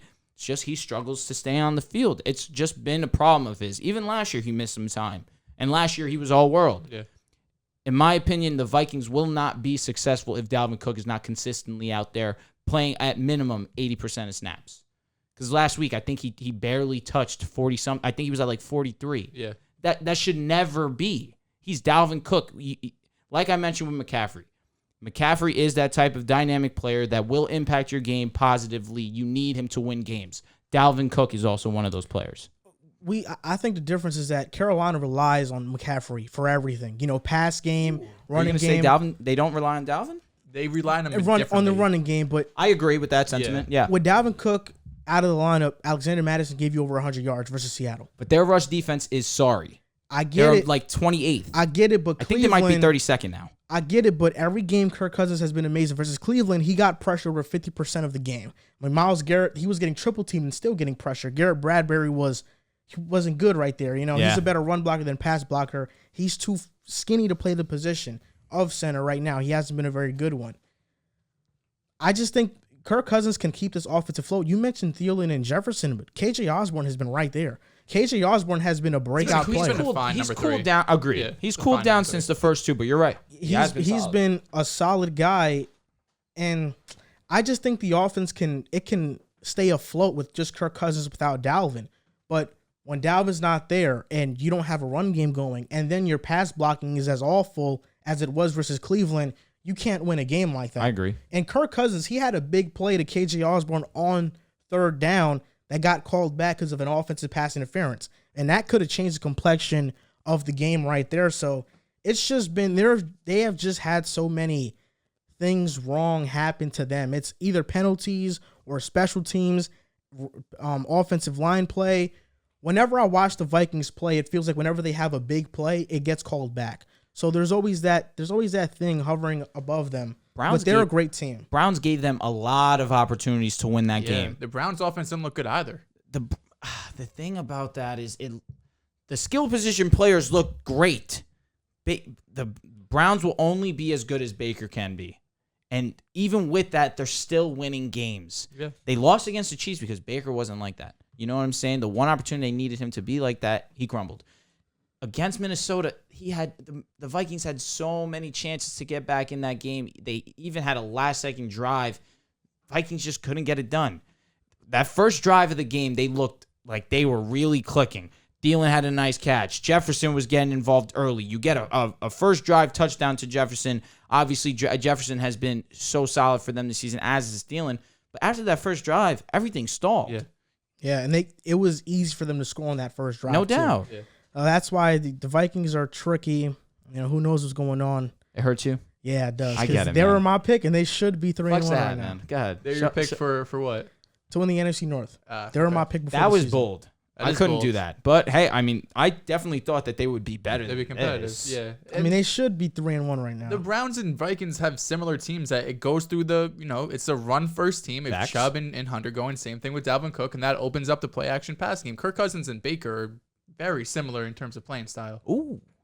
I don't know if I agree with that. They need a rushing attack first. I would agree with you if Baker was Kirk Cousins was only Minnesota, but in Washington, he showed with Pierre Garçon and with Deshaun Jackson, they were a pass-first offense, and he was slinging that thing. So, but last season, even though obviously Dalvin was the focal point, it's not like Kirk Cousins coasted off Dalvin Cook being the main guy. Kirk was overly impressive last season. It's also Dalvin Cook's best season of his career. For sure, because obviously that was the most healthy he's been. Man, but Deshaun was really in Washington. I even forgot that even happened. I had to double check. You have the yards? Yeah. Let me hear it. 1,169 year one, 528 year two, and year three, 1,005 yards. What 1,100? How many touchdowns? 6. Jeez, he was like that. I mean, even still, you see how his speed impacts a game. Pierre Garçon was good for even them with too. the Rams. They also had, who was their tight end at the time? Vernon Davis, I think. I think it might have been. Might have been. I think that might have. Washington, they had a lot of weapons. I don't know. I can't say sound that's true. Because Vernon Davis was with the Niners for a minute. Yeah. Alex Smith, I don't remember Vernon Davis's last year with them. Because you remember Alex Smith obviously going against the Saints, and Vernon Davis had the game-winning touchdown. Okay, that year the Washington Redskins had Jordan Reed. Yeah, Jordan Reed. Jordan Reed. He was nasty. I'm gonna get emotional. So their team was. You couldn't say healthy, but he was so good. Their team was Pierre Garçon, Dirty, bro. Deshaun Jackson, Jamison Crowder, and Jamison Crowder Jordan too. Reed. Word. Who's their running back? Alfred Morris and Chris Thompson. Not a scrub. Chris Thompson could ball too. Oh, that team was kind of loaded. Yeah. That offense was crazy. Oh my god. Was that when Shanahan was calling the plays too? Nah, that was with Jay Gruden. Okay. Yeah. Okay. That was when they went 9-7. So then, when was Shanahan with them? With RG3's year. He He never coached like Kirk Cousins like when he was a starter. So Shanahan was with them when RG3 was there. Shanahan went to the Falcons. Falcons to the San Fran. Okay. Before we go on to the next topic, I want to get your take on this, right? 2018 wide receiver class in the NFL. Rank these 5 players in order 1 to 5. I saw this tweet. Debo Samuel, DK Metcalf. He's doing this because Hollywood he's Brown. mad that Hollywood's better than what he said. No, I just want you guys to give me an honest take. Admit it, and then we can give it. All right, hold that up. Hollywood Brown is better than... No. Run these names back. Go ahead. Run them. Debo, DK. Okay. The 5 wide receivers, Debo, DK, Terry McLaurin, Hollywood Brown, and A.J. Brown. Okay, so real quick, admit that this is happening because you were wrong about Hollywood. Why is this happening? Because I was wrong about Hollywood. You're mentioning this because Hollywood has been elite, and you know that you talked ill on him You said he was okay, and Auden Tate was good. I'm mentioning this because I want to talk about Debo. And where on the topic list is Debo? No, I'm just mentioning it out of the blue. All right, listen, I am willing to continue this conversation if you shake my hand and tell me you're wrong about him. Hollywood Brown has been cool. Okay, he's been cool. Come on, he bro. couldn't give you good. I know. He get good. Come on, Auden Tate can be good, Bro, but Auden Tate is not getting burned. Like you know what was hilarious? Hold on. team is stacked. Even before you say something, bro, I think he's been hurt. Auden Tate had that one catch. He goes, "There's Auden Tate right there, bro. He's about to cook up this game." I waited. I said, "You know what? Let me see. I'll be patient." Guess how many catches he finished with? One. That was a great catch, though. I'll give it to him. He looked good. Breaking tackles. You know who loves Auden Tate? PFF. PFF They loves do love Auden him. Tate. They do love him. I'm telling you guys, he has to get a chance, man.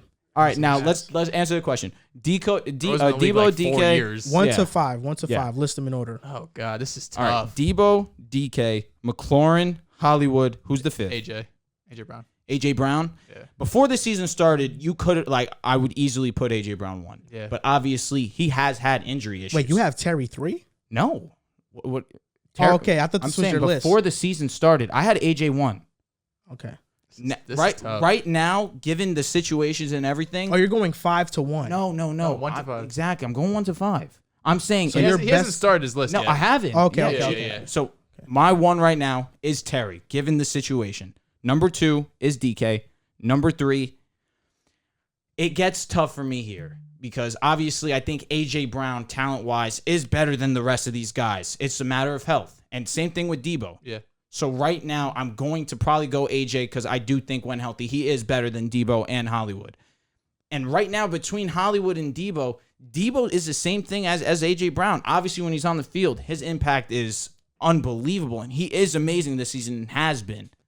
Hollywood has been there, has been underwhelming to a degree, but now we're seeing his ascension just as he's been ascending just as much as Debo has been this season.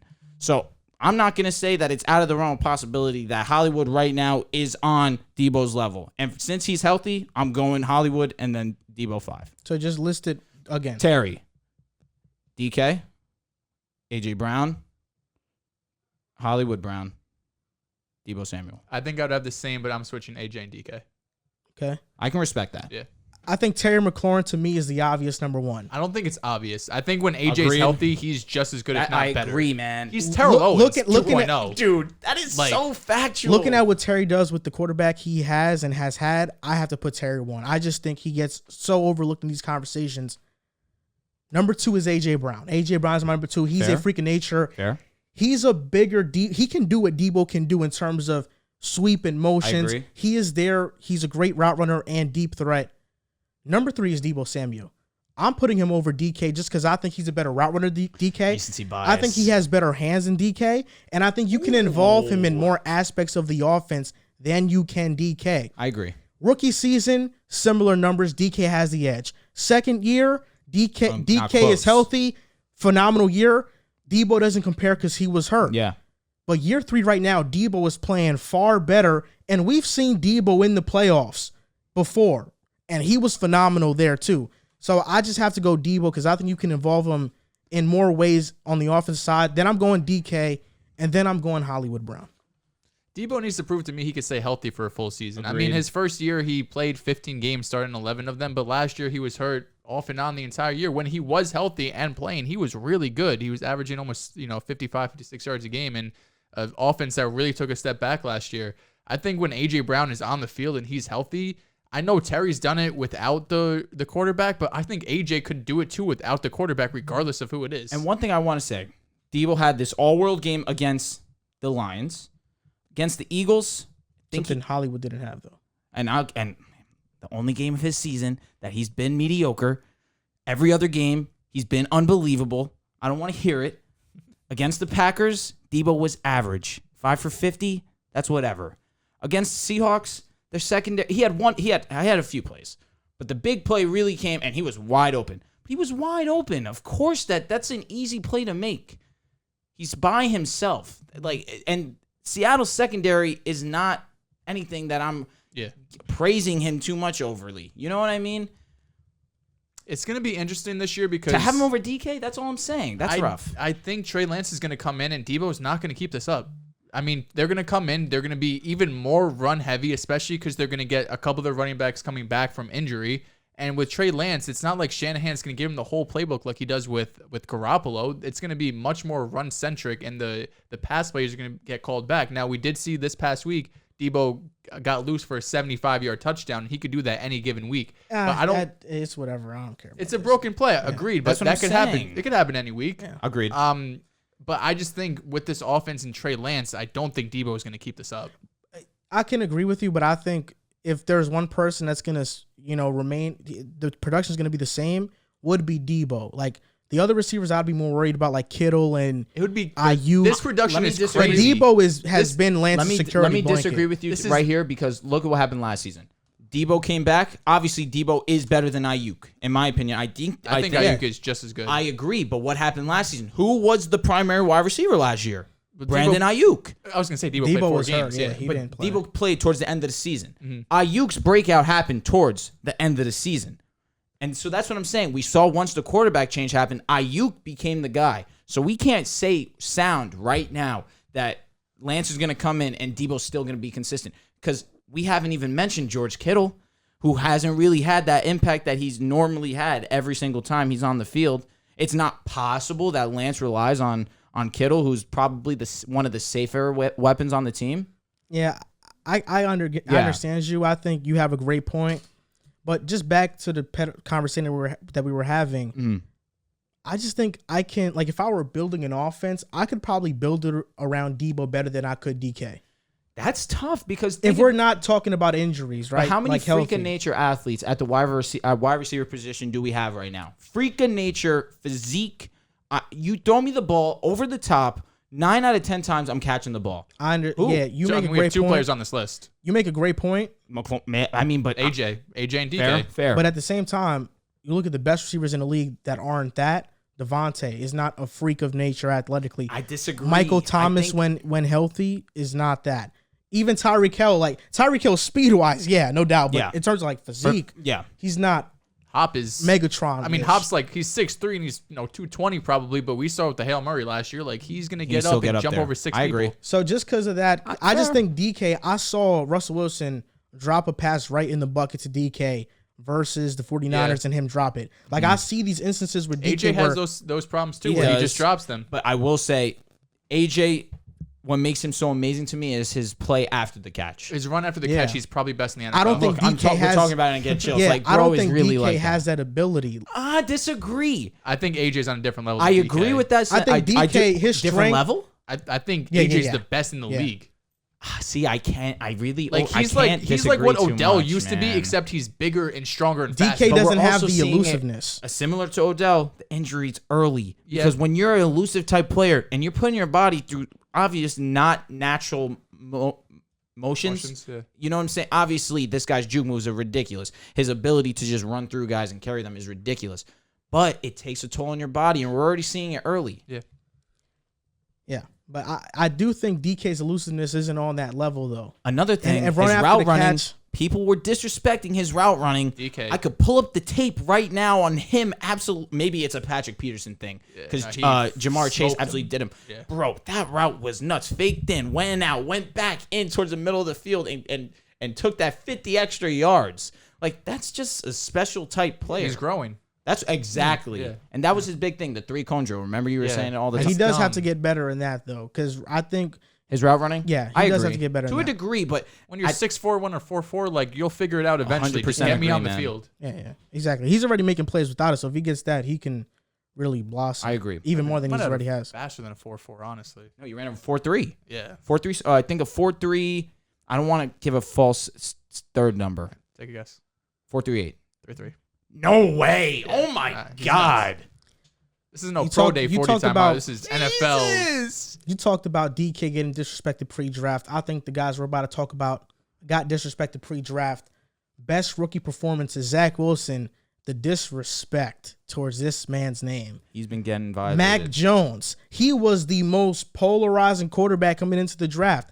Now, I wouldn't even say polarizing. I think popular opinion on Mac Jones was he's not going to be good. He's not going to be anything, whatever. Alabama's offense, look at all these weapons. Oh, he's throwing a wide open guys. Even though I watched the film, he wasn't all the time, but he was making some tight window throws. He got disrespected. Trey Lance came in, but I wasn't impressed by Trey Lance. His first throw of the day, a 4-yard throw, rolling out, play action pass, George Kittle in the fat. You don't even get to George Kittle. I mean, Trey Lance and accuracies are crazy, and that touchdown to Debo, anybody can make that throw. Even Nick Mullins can make that throw. All three of us right here can make that throw. What was that, 15, 20 yards? No, it was deep. Yeah. It was deep. It was from one side of the field to the other. Let me say something real quick about Trey Lance, though. His start was atrocious. And you're a rookie. Obviously, you're going to have those motions. You got to go through it before you actually get comfortable with the offense. The last drive, I was impressed. I was when I first saw it, but then I watched it over. Seahawks are playing soft zone. And it was at the end of the game. Yeah, agreed. It was like, okay, you can get this. Like, you can get this and whatever. Justin Fields had a pretty good start. He made some great throws. But to me, when I talk about the best rookie performance, it's between Zach Wilson and Mac Jones to me when we talk about week 4. Yeah. Zach Wilson, when you if you didn't know the circumstances of the game, whether it was Sunday night, the pressure, the backstory, you watch Zach play and Mac Jones play versus the Titans and versus the Bucks, Zach Wilson had the better game. It's not even close. No. Not even close. The throws he was making, Aaron Rodgers, Mahomes-like. Different level. Zach Wilson is special. But then you have to take into account Mac Jones had this great of a game versus the Bucks in the rain during Brady's comeback to New England. Sunday night football. There is no rookie quarterback that I could trust in that situation and feel confident that they won't stink it up. Mac Jones not only didn't stink it up, he played better than Brady and had the Patriots in position to win the game. And the Patriots had -1 yards rushing on the day. Yeah. They got no help in that department. The Bucks had over 100, and Mac Jones had a better completion percentage than Brady, had more touchdowns, had more yards. I think he had the better game. That's why I think I'm going with Mac Jones. And Mac Jones completed 19 straight passes versus the Bucks. That's the longest streak by a rookie over the last 40 seasons, surpassing Russell Wilson and Mike Glennon. Mac Jones was impressive. I'll give you that. He looked good. He's playing a good rush defense and a good, pass rush. I'll give you that. Joe Tryon was going crazy. But this Bucs secondary is the worst in the league. They allowed the most yards per game. Mac Jones was 31 for 40, like you said, with 2 touchdowns, but he had an average depth of target of 5 yards. This man was dinking and dunking all over the field, and that's fine because if that's what the defense gives you, that's what you get. I disagree when it's I only trust Mac Jones to win this game. Wholeheartedly. I trust Bill Belichick. That was a They have that Bill was a strong Belichick statement, and dude. this coaching staff going against Brady. If there's anybody in the world who knows how to scheme against him, it's going to be Belichick. They scored 19 points. Mac Jones didn't have to go out and put up a 30 clip. They scored 17, and at the end of the day, even though they only had -1 rushing yard, when it mattered, Mac came up short. You have to score touchdowns against Brady. He's going to score, even though it was only 19. If you want to go out and win that game, I'm not taking anything away from Mac. He's a rookie against the defending champions, but he's not the one who stood out to me. He had a good game, yes, but it has to be Zach Wilson. Zach Wilson had the best game, not just of this week, but of any rookie, quarterback, receiver, whatever you want to say, any rookie so far this season. I mean, I think if you've been watching the Jets at all, and I'm a Jets fan, so I probably watch more than anyone else watching because why would you for the most part the first literally 3 weeks? It hasn't been a Zach Wilson problem, right? I think the biggest issue for the Jets was the first 3 weeks, they probably had the worst 3-week schedule you could possibly imagine. They played the Panthers, who we talked about, top 5 defense. Then they're playing Bill Belichick against a rookie quarterback, the worst matchup you could possibly have. Then we're in Denver against the Broncos, arguably the best defense in the league. We're finally starting to see against an average, Tennessee's probably below average, but against defenses who aren't top 3 in the league and Belichick, Zach Wilson's going to have success along with the rest of this Jets offense. There has been some coaching problems. I think LaFleur is getting better. Yeah, he called a good game. He's getting better. Obviously, he had some hiccups. Rough first quarter. Yeah. After that, he definitely made some good adjustments. The most impressive thing to me was Zach Wilson in the first half was not good. He had 65 yards passing in the first half, and I've seen him do this multiple times where he's either taken a big hit, thrown an interception, whatever it is, and he comes back and he plays extremely well, which is very, inspiring to me because that's why I need my quarterback. Like we saw with Lamar Jackson against the Chiefs, he throws the 2 interception, but he comes right back. He doesn't care. Yeah. It's in the past, and it's in the past. In the second half, he had 232 total yards, 2 touchdowns, obviously overtime, so there's a little bit more there. But he's throwing the ball down the field. I just said Mac Jones had an average up target of 5. Zach Wilson had an average up target of 13. That's the highest in the NFL. The highest in the NFL is about 11, which is Lamar, and Zach's doing that at 13 a clip. He's moving the ball down the field. Guys like Corey Davis looked phenomenal, even though he did deal with a couple drops. Zach is different. Yo, Zach is really our guy, bro. Yo, He's that's so so good. lit, man. I think Yo, Elijah. man's about to cry. Yo, Zach He's is hype. our guy. Yo, that's lit, man. I can't even lie. I think I'm happy Elijah for Barrett y'all. Tucker That's also lit. played the best game of his season too. It's coming together. And even though we're still not even rushing the ball that great, Michael Carter led us. He didn't even have 40 yards. Zach Wilson came out and against the Titans, he comes out overtime win. Finally, this is something the Jets have been dreaming of as he pulls over the Zach Wilson action figure over Mark here. Sanchez. Mark Sanchez. Sorry. I just got to stop this for a second. I'm tearing up. as you say this because you don't know how long as a Jets fan I've waited to have a franchise I know, quarterback. bro. This was the closest thing I had to franchise quarterback. Mark Sanchez, 4 playoff wins, 2 AFC championships. Jet you legends. can see me right now. kidding I'm tearing up. Zach Wilson is special. That throw to Corey Davis, that throw to Keelan Cole, that throw to Keelan Cole on the sideline, that's next level special. And the Jets got their quarterback, Zach Wilson. This Wilson. isn't a Jets fan thing either. No. Put your bias He's aside. special. Listen, He's special. I'll be the first Zach to is criticize the special. Jets. I don't want to ruin your guys' moment because that was special for me, man. Zach Wilson had to be the best rookie performance. After throwing that INT, that was the only... He made 2 bad throws, in my opinion. The INT, which was kind of a messed up route either way. Corey Davis slipped, but it was a bad ball. It was off by a good margin. Then he had another throw where he's rolling to the side. Really doesn't have to force it to the wide receiver. Throws it where it hits the tight end's hands, hits the defender's hands, and then just falls to the ground. Just one of those throws that he shouldn't have made. But regardless of that, after that, he borderline played flawless. And that's what it had to be to come back and beat the Titans. Like you mentioned, that throw to Keelan Cole on the sideline, I'm not even exaggerating.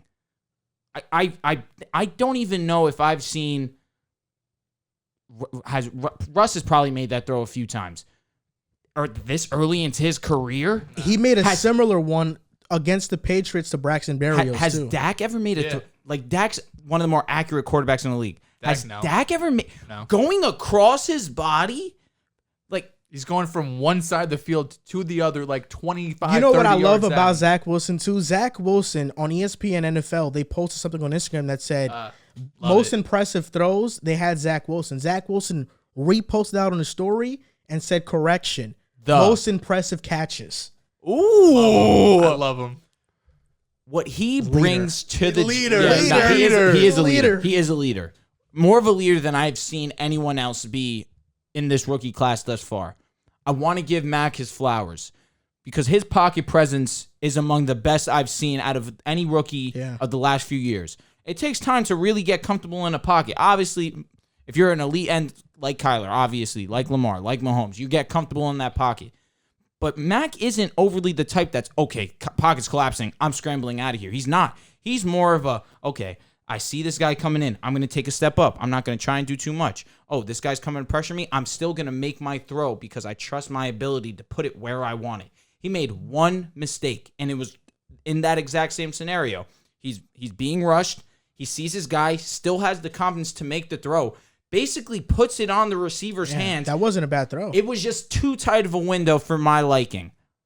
It's a tip drill. But 100 he took a shot, and that was accurate. But his pocket presence, again, talking about it, I'm getting chills. It's beautiful.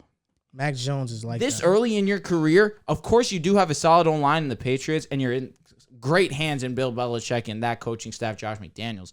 But regardless of that, to be a rookie, to still have that poise in the pocket is something special. But I don't want to take away from Zach Wilson's game. That was amazing to watch. When I talk about Mac Jones performing in that setting and trusting him, I stand by that statement because Zach Wilson, I know he's phenomenal. There's no doubt. I think he's going to be the best quarterback of this class.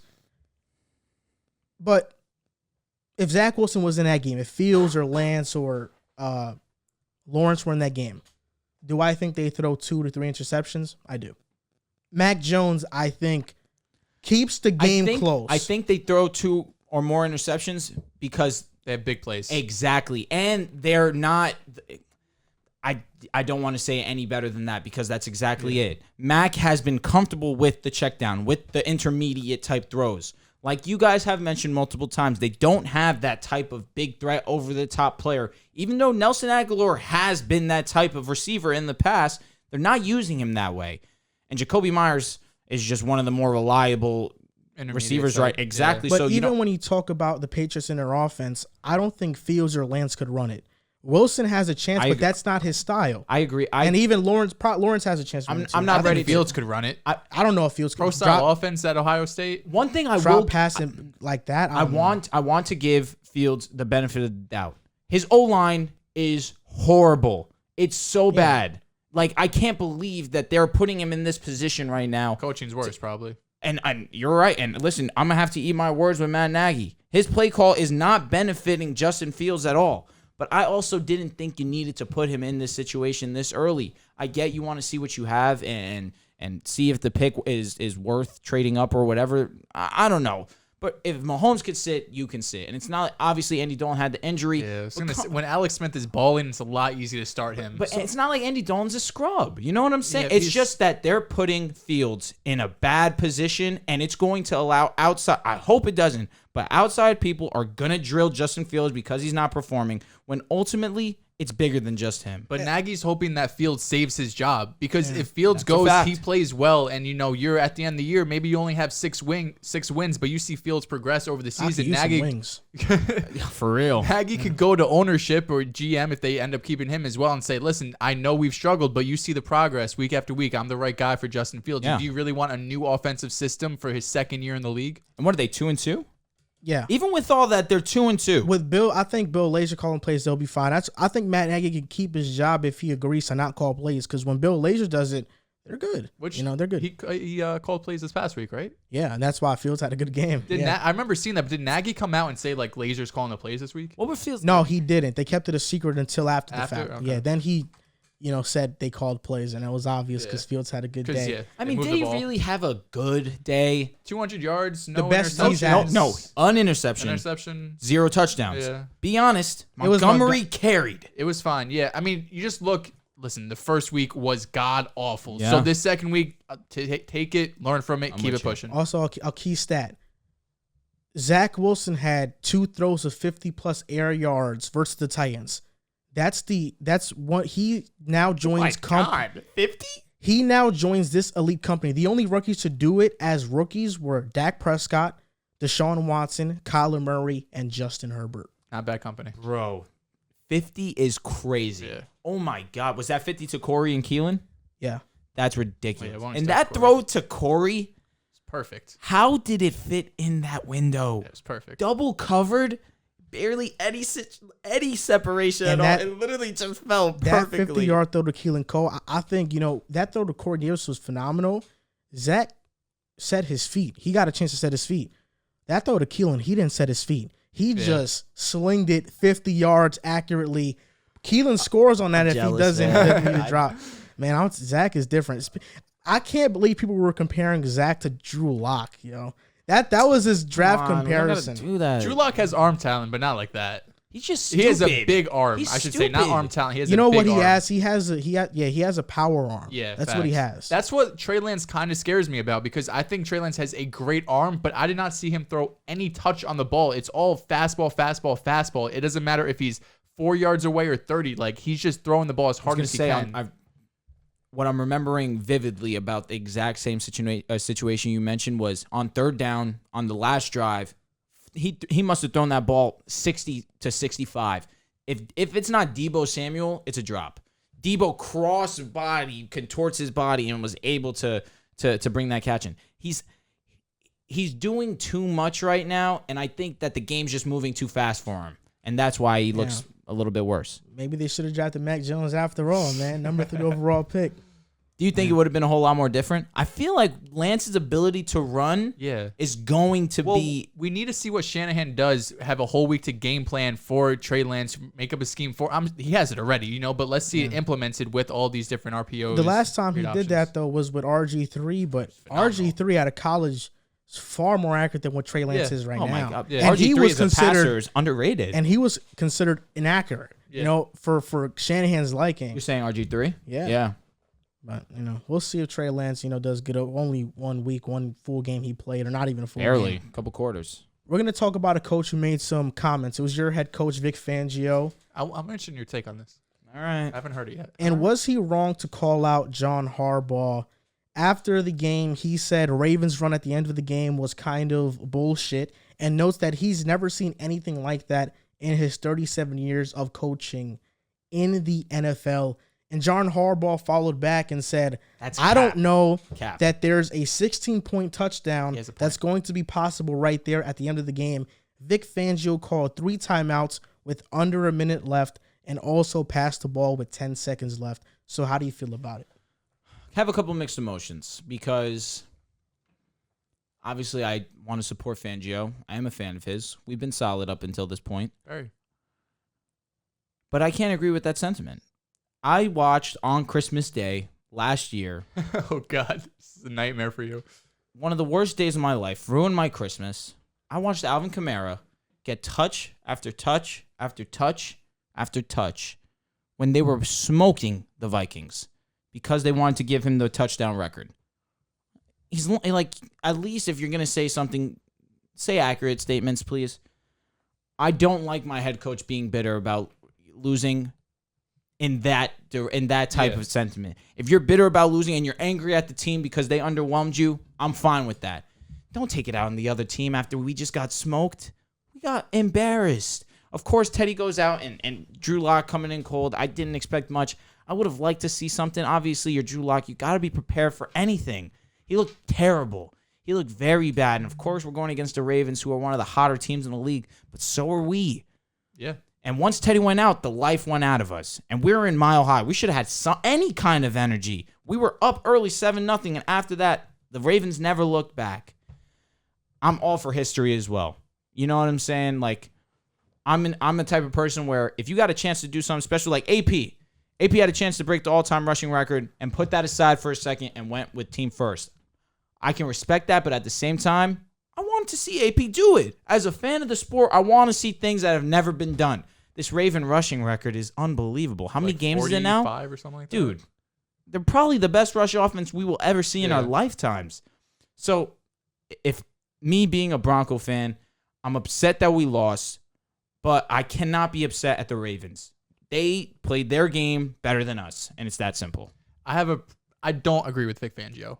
There's no reason for you to go out. Like you said, you're getting blown out. You lose by 16, and especially towards the end of the game, sure, you're down by 2 possessions with 10 seconds. I guess there's a world you score a touchdown, onside kick, Hail Mary touchdown, but, like, what are the odds of that's really happening? And if you actually look at the play the Ravens ran, they weren't blocking hard. They weren't cutting low. They weren't doing anything to try to hurt the other team. If you look, Lamar basically jogged and got 5 yards and slid down right away. If the Broncos got someone in the backfield, Lamar would have went down. He's not taking a hit. I'm sure Harbaugh said, listen, if anyone gets in the backfield, get down. We're not risking this for you to get hurt. And if you're losing, stop them. If you don't want them to get that record, stop them. I don't care how much time's left in the game. If you're losing and you're the head coach, you say, guys, if you really want to do something, I know we got lost, but at least go out and prove it for one last time that we could stop these guys. And you couldn't. You let them get the 5 yards. It's not like there's no one on defense. They weren't playing. They caught them off guard. No, they hiked the ball. Everyone was out on the field. And that was for a record? Yeah. They got the 5 yards to, I think they got like 100 on the dot, honestly. Yeah. It's not like, Lamar went and tried to score a touchdown and run up the score. They got 5 yards. And if you're a if you're a team who prides yourself on defense like the Denver Broncos do, stop the opposing team. Yeah, I didn't realize that a record was involved, so I think that makes the run justified. I'm cool with it. Vic Fangio, I think he needs to shut the hell up because Vic Fangio, you basically say, why did you extend the game when Vic Fangio extended the game first? And this is the same head coach that versus the Jets up 26-0. You're shutting out the Jets. You're still sending all-out blitzes at Zach Wilson, disguising the defense, making his life hell. You're trying to embarrass this rookie at this point. The reason why Zach Wilson threw 2 picks was because Vic Fangio kept calling aggressive defensive plays, because Zach was 0 for 0 up until the end of the game where he started forcing the throws into Justice Simmons' interception. So Fangio needs to shut the hell up, because this guy is a hypocrite. He did this before. He, just looking at his face, he looks like a goblin. I don't think he's the Grim Reaper at this point. He also he's a defensive genius. He's the Fangio that stole Christmas. Yeah, no doubt about it. Thank you. But I don't like Vic Fangio in saying that, and the fact that he tried to hurt my rookie quarterback, the guy that I have so much faith and hope in, that I'm excited, that I teared over on this show. Yeah, that can't slide. That's an all-time moment. I can't even lie. Vic Fangio is an enemy for life at this point. What kills me, though, is Vic Fangio also said, I almost expected out of them, being the Ravens, to kind of do this, under the table type thing. But he was on the Ravens staff for multiple seasons, like the Ravens. Maybe that's why he knows. That's also true. But I mean, from an outsider looking in, the Ravens are one of the most respectable organizations. Yeah, they are. I just hate to see a thing like this come out of my franchise. Okay, so if it's the worst thing, you'll live. I want to ask you something, right? Because you touched on Drew Lock briefly, or Drew. Do me like this again. He's something else. Go ahead.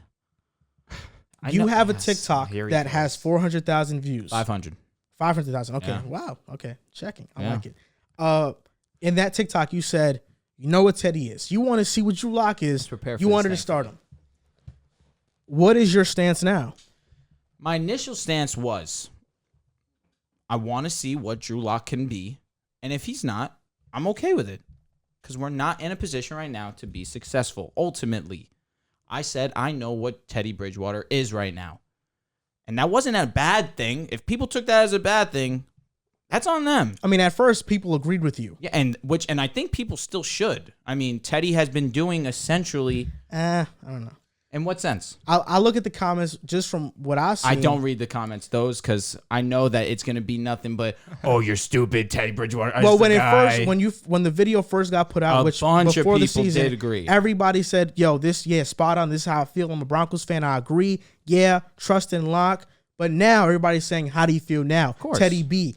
And then people are bringing in race into it. You just didn't want a brother to start. Come on, you can't do that with me. Cannot. So now your stance is it's been pretty consistent. It hasn't changed though. Like, you're not ready to say, Teddy B, this is the guy, Drew Lock, kick rocks. No. I'm all in on Teddy. Yeah. What he's done are you kidding me? Have to be. Are you kidding? Like, we did our thing against the Giants, did our thing against the Jets. We too played against the Jaguars. Obviously, we had to handle them, but we're winning with Teddy Bridgewater being our guy. So we gave teams like the Bills, they had bad schedules, and a couple other teams. Are we going to do the same with the Broncos? They had 3 bad teams, then you guys go and you lose to Baltimore. So at the same time, it's like, we looked amazing. Our defense, everyone's talking about us as if we're the best defense in football, but we lose one game against a primetime Ravens team, and we're pretenders automatically. Well, I don't think anyone's calling you pretenders, but I think we're trying to figure out. PFF had us we did the buy-sell on all undefeated teams. Broncos were a sell. Panthers were a sell. It's like, we still, ultimately, when we won the championship in 2016, we didn't win it because of Peyton, as much as that pains me. Oh, of course. We won it because of the defense. Yes. If Teddy could be You won because of the defense, not because of Peyton. No, we had arguably the greatest defense ever. So, obviously, on paper, we have the best defense in football. We have everything. And Von Miller being Von Miller still has been utterly surprising. I'm not backtracking off, I want Drew Lock because I think he's great. I'm saying what I've said before. I think I need to, what we've spoken about for how many months now. Drew Lock has more upside, or at least appeared to be going into the season. That's it. And that's all it was. We drafted him for a reason. We know what Teddy is. But now that I've seen Teddy and we're winning games, how am I going to betray him? You know what I'm saying? How can I not support him? Yeah. We're winning. Simple as that. The Broncos are winning the 3-1 in the AFC West. And after Monday night, some drama in the AFC West happened. The Chargers beat the Raiders 28-14. Joey Bosa had some comments for Derek Carr. Joey Bosa said this: "We knew once we hit him a few times, he gets really shook. And you saw that on Covington's sack. He was pretty much curling into a ball before we even got back there. Great dude, great player. But we know once you get pressure on him, he kind of shuts down." Do you agree with Joey Bosa's comments on Derek Carr? What do you think about this? Such a bad take. This is such a bad take. Yeah. Derek Carr does not get rattled under pressure. If anything, he's the complete opposite. I dug into it a little bit last night. So in 2020, according to Next Gen Stats, Derek Carr was the 9th best quarterback under pressure. He also had the 2nd best quarterback rating on deep passes, which shows that he could wait for the route to develop. Yep. On deep passes, he had a 10-to-1 touchdown to interception ratio. Then in 2019, he was the 3rd best quarterback under pressure, with the passer rating of 103.7, a 67% completion rate, which is the best in the NFL. He had 5 game-winning drives last season. His MVP-type season 2016 had 7 game-winning drives. I don't know how, in any circumstance, you could look at Derek Carr and be like, yeah, get pressure on him and it's over. Or he's not clutch in the 4th quarter. He can't go down the field and win. I don't know if Joey Bosa was saying pass rush-wise or like big-time moment-wise, because Derek Carr hasn't had any playoff performances, so we don't really know how he looks. But looking at how he is under pressure, which is one of the biggest signs if you're going to be a good or bad quarterback, like we saw with Herbert last year, who's the best in the NFL, there's no doubt in my mind that Derek Carr does not get affected by a pass rush. Yeah, this take was pretty bad. Terrible. Pretty bad. But I can respect it because from being a guy, obviously I'm going to bring in the Broncos again. Von Miller had beef with Phillip Rivers. They had that kind of thing where obviously Von Miller is a primetime pass rusher in our league. You could debate at a period in time Von Miller was the best pass rusher in the league. But Phillip Rivers doesn't shy away from confrontation. Both of them had issues with one another. It's a division type thing. Our division is rough. It's one of the more tougher. It's probably the 2nd best in the league.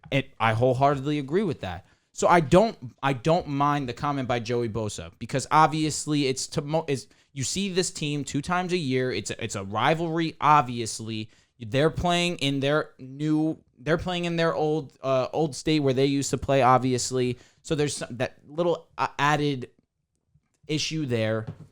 So I don't mind the comment, but come on, Derek Carr, 22 game-winning drives, 26 comeback fourth quarter comebacks for him as well.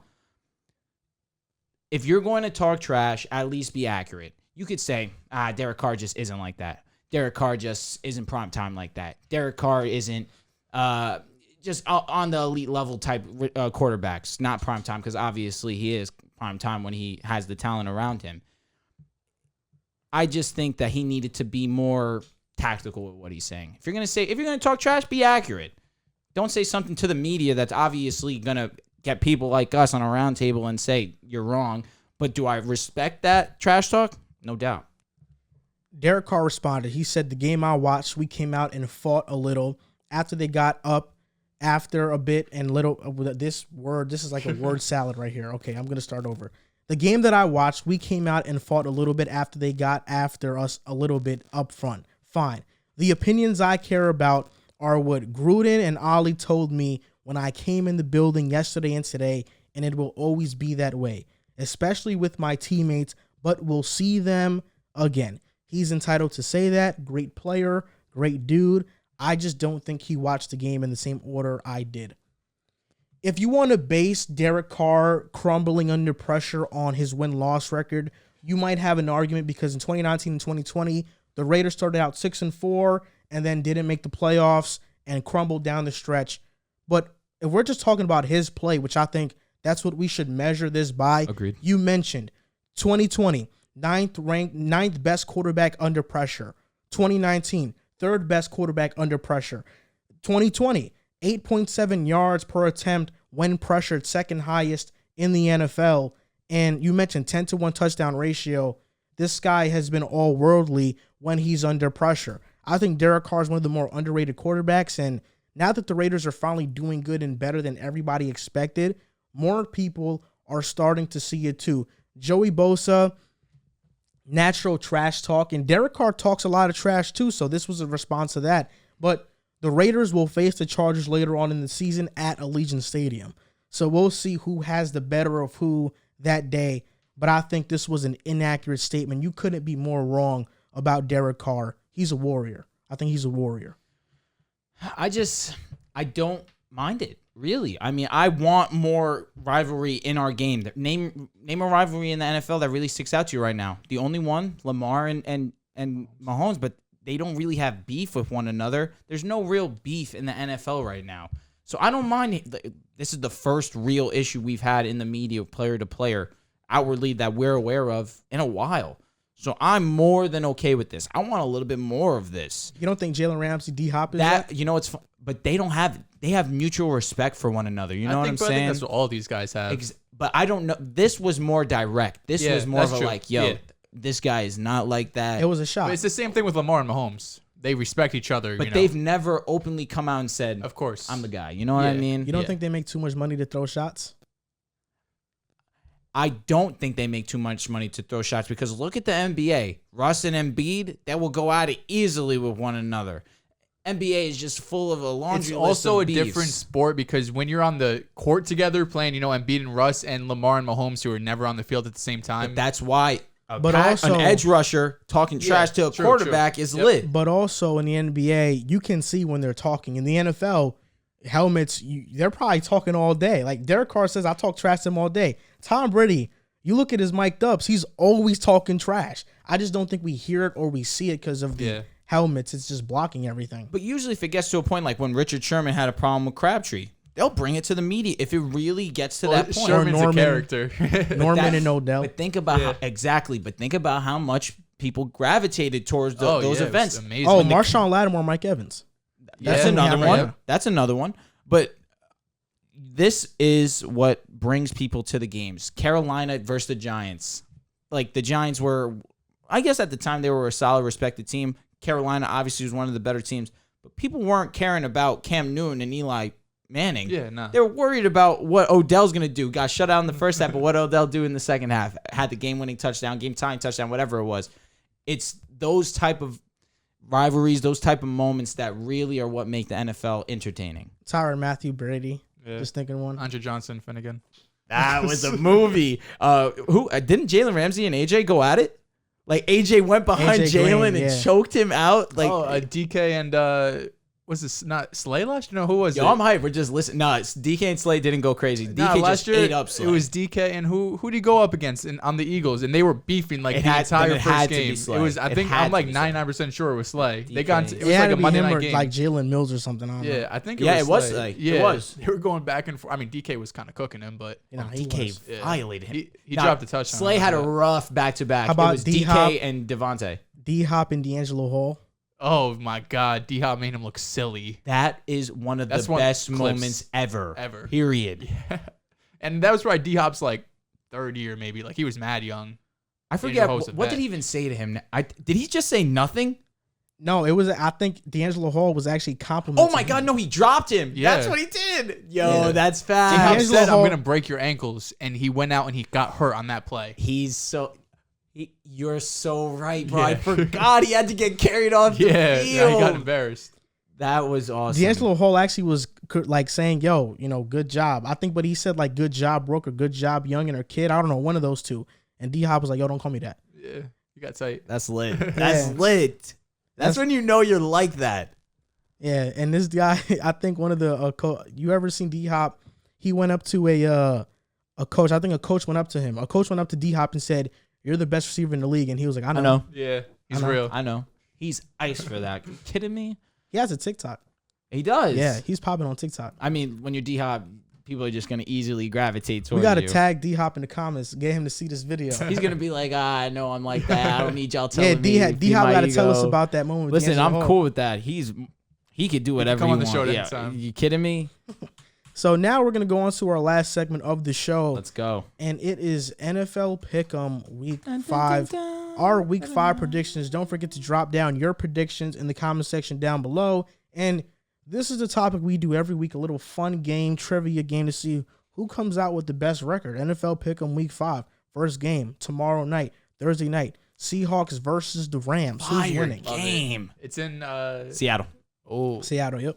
I know, man. This one's tough. Nah, the Rams need this game. I mean, they're just coming off a big divisional loss against the Cardinals after coming off a big win against the Bucs. This is a game I don't think you go back-to-back and lose to the Cardinals and the Seahawks. You have to prove to them that you're still one of the top dogs in this division. I'm at a crossroads with this one, to be honest with you, because they do not lose in Seattle. And obviously, Seattle didn't look great last week. They lost to Tennessee in Seattle. Did they? Yeah. That's interesting. All right, that makes my decision a little bit easier now. I'm going to go with the Rams. I'm going with the Seahawks. Right now they're 2-2. Should have beaten Tennessee. The Rams are 3-1. I think that Seattle needs to at least even out the record with the Rams to feel comfortable about themselves. And I think this is the game that they do it. Matthew Stafford, I know he's talented, but he is up and down. Sometimes he's not his best. And I don't want to go in too deep because obviously it's supposed to be quick, but he's had amazing games this year, man. Versus the Cardinals, he wasn't too good. I hold that Cardinals against him. are different, and that's a division team. They've played the Rams. Ridiculous. Against the Bears, he was ridiculous. Yeah. Week 2 against the Colts. But you just said the Bears. Agreed. And I'm versus the Rams and Colts. The Cardinals and Colts, he didn't play his best. But the Colts, he didn't play that great. So 2 out of the 4 games this season, his numbers are still amazing so far. Yeah, I get you, but I just think Seattle's going to take this one. And Matthew Stafford, we can either get 4 touchdowns, no interception Stafford, or 2 touchdowns, 2 picks, or a late game pick. If I had to put my money on anything, Seattle's defense is not like that. No, and the weapons that the Rams have and McVay's play calling up until this point. You saw McVay said he wants to get your boy Woods involved. Robert Woods breakout week. This is the one. Okay. I'll put my life on it. He's tweaking this game. Rams win this one. How many yards catches? I'm going to say 70 yards, touchdown. That'd be a huge game for him. I would cry. Yeah. I need it. And Darrell Henderson, if he plays, because obviously I think he's questionable right now. Carson's questionable too. Which is interesting because he's been dealing with this all season so far. It's a neck thing I saw.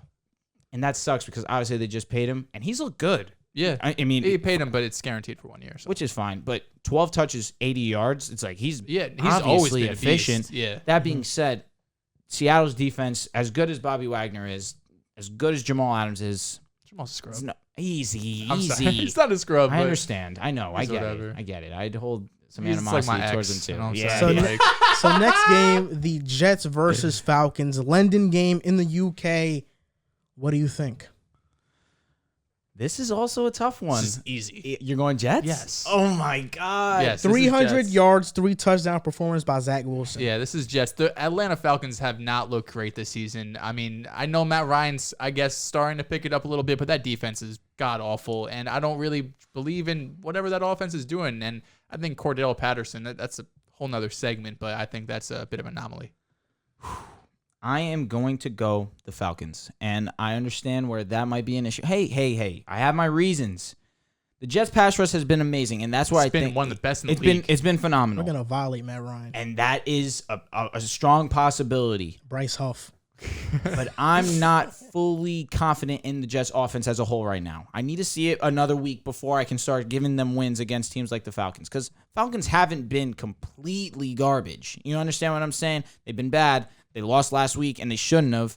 But regardless of that, I think the Falcons will do enough to get past. Yeah, I got the Jets. Now, next game, Patriots versus Texans. All right, Pats. Yeah, Pats. Going Patriots. 2, Lions versus Vikings. This is a must-win for the Vikings. We've talked about their upcoming schedule. They're playing Carolina, Dallas, the Chargers. They have to win this game against Detroit, divisional game. I know Detroit's been pretty competitive over the last few weeks. It's a bit of a surprise, but there's no way that you're the Vikings who go into this game. You have to be on your A game because the schedule is terrible coming up. And it's at home. At Minnesota, I feel like the Vikings have to win this one. As good or as inconsistently good as the Lions have been all season, you understand what I'm saying? Yeah, that's fair. That's why I'm kind of in between on here, but the Vikings need this one. I'm going with the Vikings. I think this is their bounce back win, but if they do lose this game, wrap the season. It's over. Yeah, agreed. Next game, the Eagles versus Panthers. Tough one, man. Eagles, Panthers. Damn. I got to go with the Panthers. They're coming off a tough loss to the Cowboys. They were competitive. I mean, a little bit of garbage time there at the end, but Sam's look great. We'll see what happens with Christian McCaffrey. I know he's projected to be out multiple weeks, but he's back at practice, so that's a good sign. It might have been like a non-contact jersey or something he had on. But if Christian McCaffrey could play, I would love the Panthers. The Eagles are an interesting team. I don't think they're there yet. I do like their offense. I think Jalen Hurts should be the quarterback for the foreseeable future, but the Panthers should pull this out. Maybe the Chiefs' defense is trash, but the play calling that the Eagles had last week was phenomenal. That RPO is dangerous, and Devonta actually had. As good as he was week 1, this was by far his best game. Yeah. And he had a touchdown that was called back, even though it looked as if it was defensive pass interference. He got pushed out of bounds, had that touchdown called back on him. I like this Eagles offense. Panthers defense is just a little too elite for the my. biggest. If the Eagles want to win this game, they have to start running the ball. Like, I don't know what's going on because you can't be so. I know you're going against the Chiefs and you're losing, but we even started the week before again losing. But you can't like. There's no way you should have 2 carries for Miles. 2 carries against Dallas and 7 carries against the Chiefs last week, and both of them are not it. Excuse me. Dallas's rush defense is pretty solid. Chiefs' rush defense is not good by any stretch of the word. But given the fact that the Panthers' defense has been solid, Sam Darnold has played well. They did give Dallas a decent game. Didn't roll over, really. I'm going to go Panthers at home. I'm going with the Eagles. I think the Panthers' great start defensively has been a product of the teams they face. Even though I think they're still a great defense, I don't think they're as shut down as they have shown in the first 3 weeks of the season. I have the Eagles. I like how Jalen Hurts is playing. I like the quick passing RPO screen game that they have running. Sirianni tends to call a good game, and I think their defense isn't that bad. Darius Slay has had a bounce-back season. Anthony Harris in the secondary, that defensive front still gets after it, and the Panthers' offensive line isn't good. I'm picking the Eagles. I think they go 2-3. Real quick, fantasy question. Miles Sanders, Leonard Fournette. I saw you have Fournette in right now. It's tough. Remember who they're playing?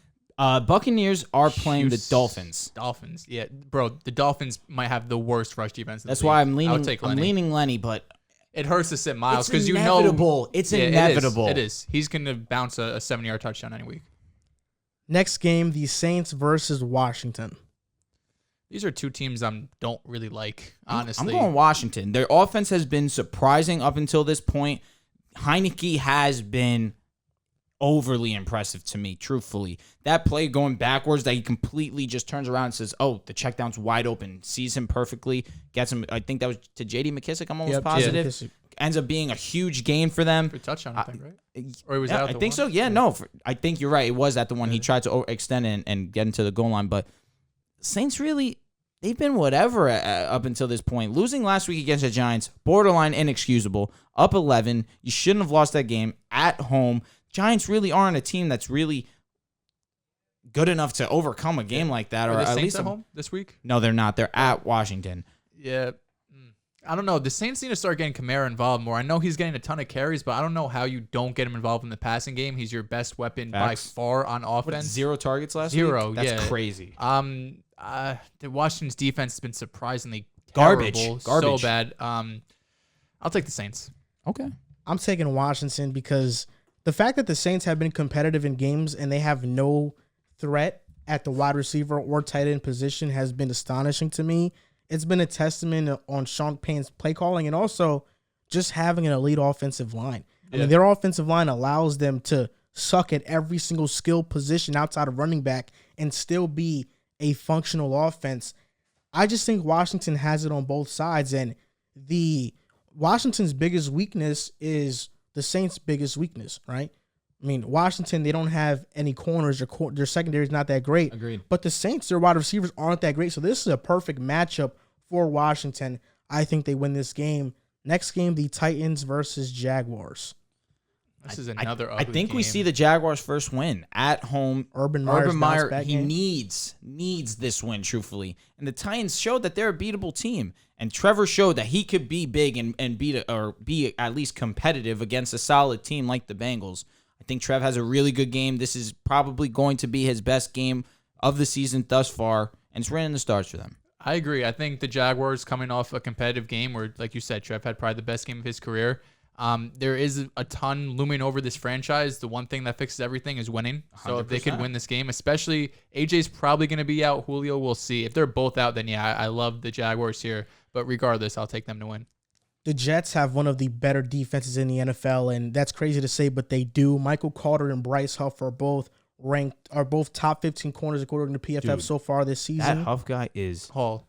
Yeah. Hall, excuse me. Yeah, Hall is good. He is nice. But defensive line, Bryce Huff also great. Yeah, Joe Douglas can't draft second-round receivers, but he could draft fifth-round corners. But Bryce Hall was good. He just had injury concerns. Exactly. Like, he was supposed to be a day one, possibly, if not a second, third round pick, but he just had some injury concerns. That's why we should have taken a chance on Trey Smith. Personally. Yeah, that's fine. I agree. I mean, at the 6th round, take whoever you like. Take the best player. It's the 6th round. But I'll say this. I think the Titans, for me, have shown that they can be manageable. Like Derrick Henry had a big game, but watching it, he did look as neutralized as you can neutralize Derrick Henry in that when game. you're the only When you option, get 35 touches, like. But Ryan Not even Tannehill, just that. I mean, obviously AJ Brown and Julio were hurt. What was the game plan? Like Yeah. the Jets had to know. but Ryan Tannehill, having no receivers, played a phenomenal game. Wholeheartedly agree. Kept clutch moments, kept them in it, Fact. made great throws to receivers who didn't come up with the passes. AJ Brown practiced. Julio didn't, so maybe AJ Brown plays. AJ practice? Yeah, AJ practiced. Ooh. Lit. I need that. Yeah, for real. So I think I'm going to pick Tennessee because I think Ryan Tannehill is good enough to beat Jacksonville. Okay. And I don't think they get pressure on him as similarly as the Jets did. I mean, you had Quinnen, Fadakazi, Franklin Myers, Bryce Huff, everybody getting after Tannehill, even Quincy Williams and C.J. Mosley. I don't think the same happens again. CJ has been very impressive this season too. And I'm surprised. He's been our truthfully. leader. He's been our leader. No, Yeah, he's for been real. great. And Quinnen, my God. And his brother Quincy. Both Quincy's of them. been really good Yeah. too. Did you Yeah, see bro. that real quick? His mom passed away and his grandma Yeah. was in the game, man. Yeah. Oh, that was awesome. That sucks. That was a good moment. Next game, Dolphins versus Buccaneers. Yeah, Bucks. Yeah. I'm going Bucks too. Packers versus Bengals. Tough. I'm No. going Packers, though. Why do you think this is tough? You think the Bengals are like that? I do. I do Where believe it's that. in Lambeau or No, at Cincinnati, Okay. which is why it's tough for me. But I do think the Packers have kind of cruised on easy teams, and I feel like the Bengals are one of the more up-and-coming It's at teams. Cincinnati. That's what I'm saying, Yeah. at Cincinnati. I think that given that Cincinnati has been on the rise, they're going to try and make a statement. I'm going Packers. Yeah, I think the Packers will win as well. Just think overall they're a better team, better coach team. They have better players. I don't think. Defense, though, is garbage, and obviously Cincy's offense is like that. Yeah, it's good. And T. Higgins should probably be back. We'll see what happens. If Don't Joe need Mixon is out, though, that hurts because Yeah. you got Samaje P right now, which is a huge downgrade. And Is Jair going to play? No, he's out for a while. There you go. I mean, right then and there, their Kevin strength is King might not passing. play either. okay, I know, but we have to trust Joe Burrow to drop back 45 times now and win. And you don't? I trust him. I trust him. To out Joel Rogers, though. You don't have Darius Smith either. But it's not like Cincy's defense is garbage. It's not. It's been fine. I think with all the injuries, obviously I think the Packers will still win, but I think that this is going to be a close game. It'll be competitive, yeah, since he's been, they have 3 wins. Definitely competitive. Yeah, I'm going upset alert. I think the Bengals win this game. it's a good pick. No Jairi. Kevin King might not play. You're counting on Sullivan and You know what? Eric Stokes, Change the Jamar pick? Chase, Boyd, T. Higgins. I think is going to be back. Auden Tate. Auden Tate, that man too. And you can't forget about C.J. Ozama. Yeah, he's been really good. he looked good last So, week. Hey, I have the Bengals winning this game. I'm back with I you. think I'm Joe going- I'm Burrow, going Bengals he's gonna as get well. this win. And Bengals 4-1. for real, I'm Go to going win the division. No, you convinced me. I'm going Bengals. Next game, Broncos versus Steelers. We're back. Yeah. We're back. Steelers have looked so sorry this season. Their secondary is mid. Obviously, Mika's like that, but I'm not worried about their corners. Who's playing? In the corners, what? Joe Hayden? Who else? Between Drew Lock and Teddy. Yeah, who plays?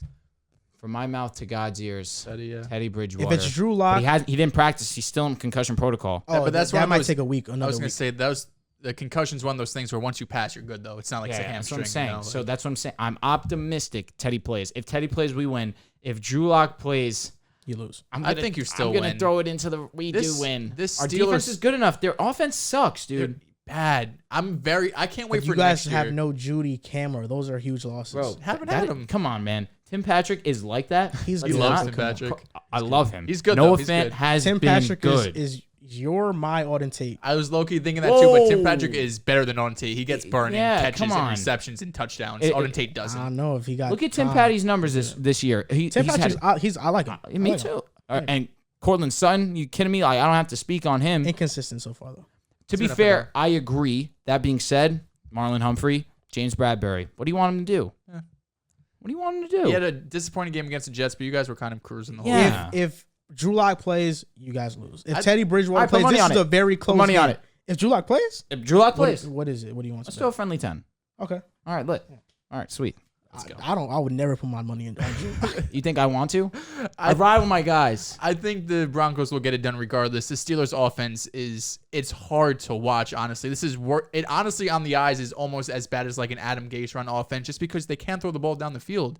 I'm sure you guys seen the highlights of Big Ben throwing, like falling over, throwing it 3 yards. There's 3 people around Juju. He gets intercepted. Like this offense is terrible to watch. I can't wait for next year because they have the weapons. Improve the offensive line a bit. The defense is there. It's been a bit underwhelming, but regardless, I think it'll be a few years for a rebuild for them, though. They're like the Broncos. They just need the quarterback. But it's going to take unless they get a free agent quarterback, truthfully, if they're going to draft one, it's going to take a few years. And that O-line is garbage. Yeah, and Bengals, Browns, Ravens are all for real. Bengals are coming, too. They are. Coming. Next game, Bears versus Raiders.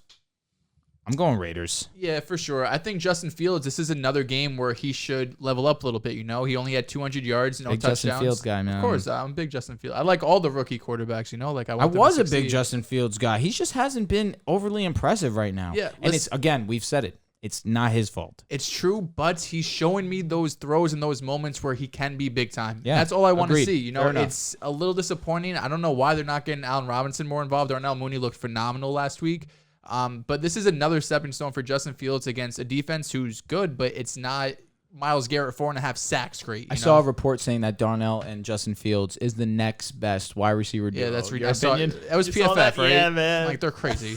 They love Justin Fields. Putting stuff on the internet. They love Justin Fields. They do. PFF. I mean, he's solid. It's just he hasn't shown it yet. He also needs to get more on the ground game. He ran a 4.4. He had 3 attempts for 10 yards. You got to get him out on bootlegs designed runs. I haven't really seen that yet. Yeah, that's what I'm saying. I know what you're talking about design-wise, but that athleticism, like I haven't seen that breakaway. Again, it's tough when you have no time to even decide, okay, I'm taking off. Sure, sometimes you can beat. I think there have been times Fields has wanted to take off and he gets tackled. He gets stopped. I think he's trying to prove right now that he could throw from the pocket. And part of that has to do with the play calling, that they're just not designing enough plays to get him out and moving. Like we saw with Zach the breakdown, when the play breaks down, you move out of the pocket and receivers are running. It's basically backyard football. That's what you need to get some. That's easy ways to get chunk plays. Yeah, I'm taking the Raiders in this game. I think they bounce back, especially after Joey Bosa commented on Derek Carr like that. But I would say, I'm going to say the Bears have a chance, though. That pass rush can get after Derek Carr. I saw Khalil Mack got hurt. Rattle him. I think he's back now. Okay. Yeah, I think he's back now. So this is going to be a close game, but I just think the Raiders will win. Next game, Browns versus Chargers. In my notes here, I have Baker kind of stinks. It's kind of true. He does kind of stink. I'm gonna go Chargers. I feel Is this in LA? It is in LA. Yep. SoFi. Browns defense is solid. It's very good. And I think that the Chargers offense will do enough to get past the Browns defense. I just don't think the Browns offense is good enough to get past the Chargers, which is why I lean Chargers. Yeah, I think the Chargers have them beat almost in every area, outside of probably offensive line. Yeah, that too. Yeah, that's true. I guess maybe not. But skill position wise, quarterback wise, even secondary, we talk about how great Asante Samuel's been, Derwin James. I got the Chargers. Yeah. I don't trust Baker. I trust Justin Herbert. I like what they're doing. I'm going with the Chargers, my best team in the AFC right now. Giants versus Cowboys. Dallas keeps rolling. I agree. I will say Saquon has a good game. You got New York. I got New York. I got the Giants. At Dallas? Yes. That's bold. This game's at MetLife? No. It's at Dallas. Interesting. They don't have the best home record in Dallas. Which is fine with me. My thing is Dallas is just playing at a different level right now. You can't the confidence in the Giants I can respect, but I can't openly just be, lean Giants just because they had a good comeback game against the Saints. The Saints, they gave that game to the Giants. I will say, if the Giants continue to get Saquon involved in the pass game, that offense will become borderline unstoppable. And Go ahead. I was going to say, I don't know why it took a Kenny Galladay, or not Kenny, Sterling Shepard and Darius Slayton injuries to get Tony involved. And Kenny Galladay involved. Like, you spent a first-round pick on Tony. I know I've bashed him in the past, but doesn't mean don't play him. And Kenny Galladay, who, even though I don't really agree with the signing, but you have to get him involved. You paid him big bucks, and it took 2 injuries to get you the two Giants' best players defense involved. hasn't been good this whole season Bad. At all. But I think this is their bounce back game. I disagree, man. Wrong week to pick them. Like, that sounds like overly aggressive, but I just think it's the wrong week to pick them. Dallas has just been unbelievable. I got the Giants in this one. Fair. If Cowboys, look, I haven't been a Dallas believer. If they win this game in handsome fashion, this is the game that does it for you? Last week against the Panthers, putting up 36. I don't know if the Panthers are that legit. That defense? Because that's their first real tough game. I could have swore when I've been out and I've watched the show, you were saying the Panthers defense. We love the Panthers defense. I like the Panthers defense, but It's something about Sammy and I Blue. don't trust Sam too much, and I do think their schedule hasn't been the best. Your last TikTok is you basically saying. Oh, that's a joke. That's a joke. That's a joke. I don't mean it. I like Zach. I know. Obviously, you don't have to mean every word you say, but you're telling me that you don't. It stings a little. It's Dude, all right. come on. It doesn't hurt to see him having some kind of success. Nah, because I know what Zach's going to be. Fair. I'll be honest. I would be more upset if versus Tennessee, our offense stunk the bed. Now, was it a joke up until Zach Wilson had this game against Tennessee? No, it wasn't. I was going to say, it can't be because you're all in, bro. It wasn't.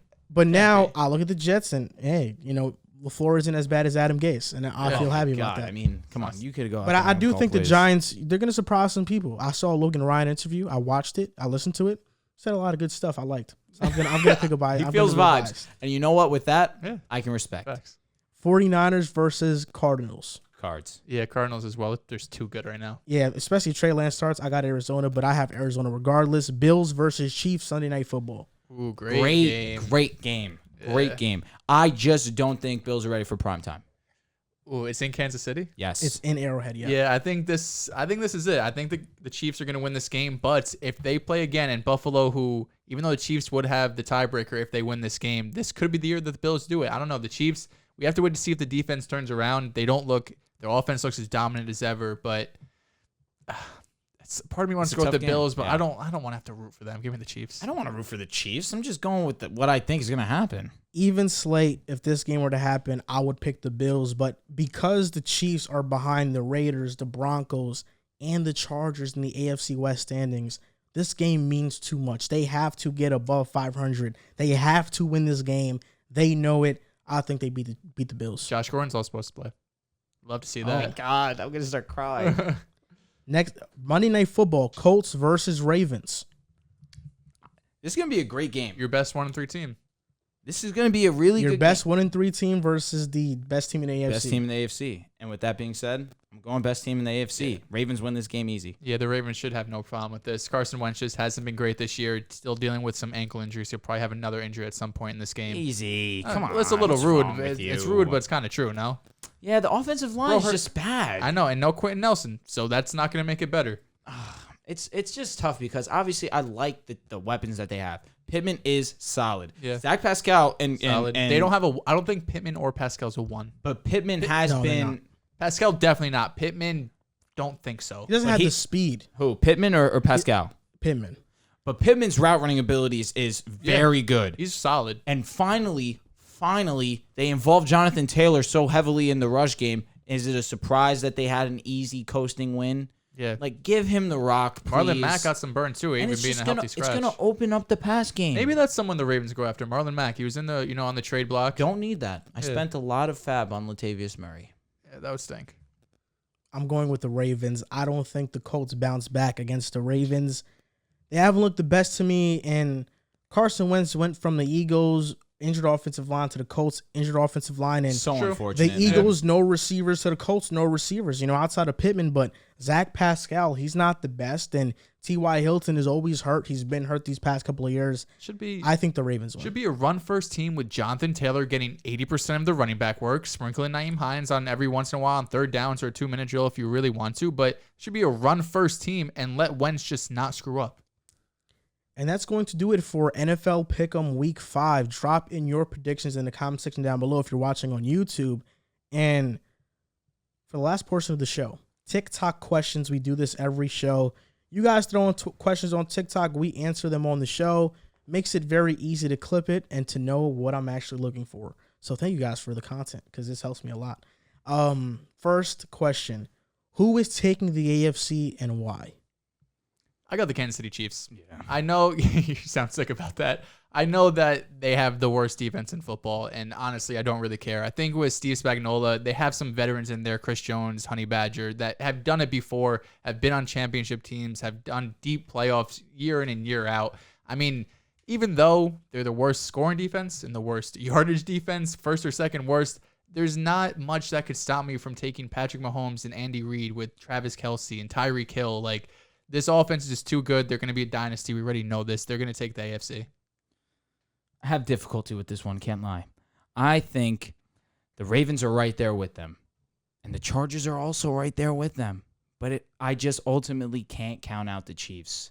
They're just offensively too much of a juggernaut. You have the best tight end, arguably the best receiver, most dynamic receiver in Tyreek Hill. Clyde Edwards is coming into his own. The defense just needs to be passable. Yeah, like I said, 19th best is more than good enough. And the O-line has been all right. It hasn't been like Mahomes is getting overly pressured. It's been a lot better than what we expected coming into the season. As it should be. I just don't think that come down to the biggest moment, the Chiefs are going to fold. I have the Buffalo Bills. I think this is the year the Buffalo Bills make it out of the AFC. They have by far, to me, the best defense in the AFC. They're ranked number 1 right now. And they have the second-ranked offense, and their offense hasn't even been clicking.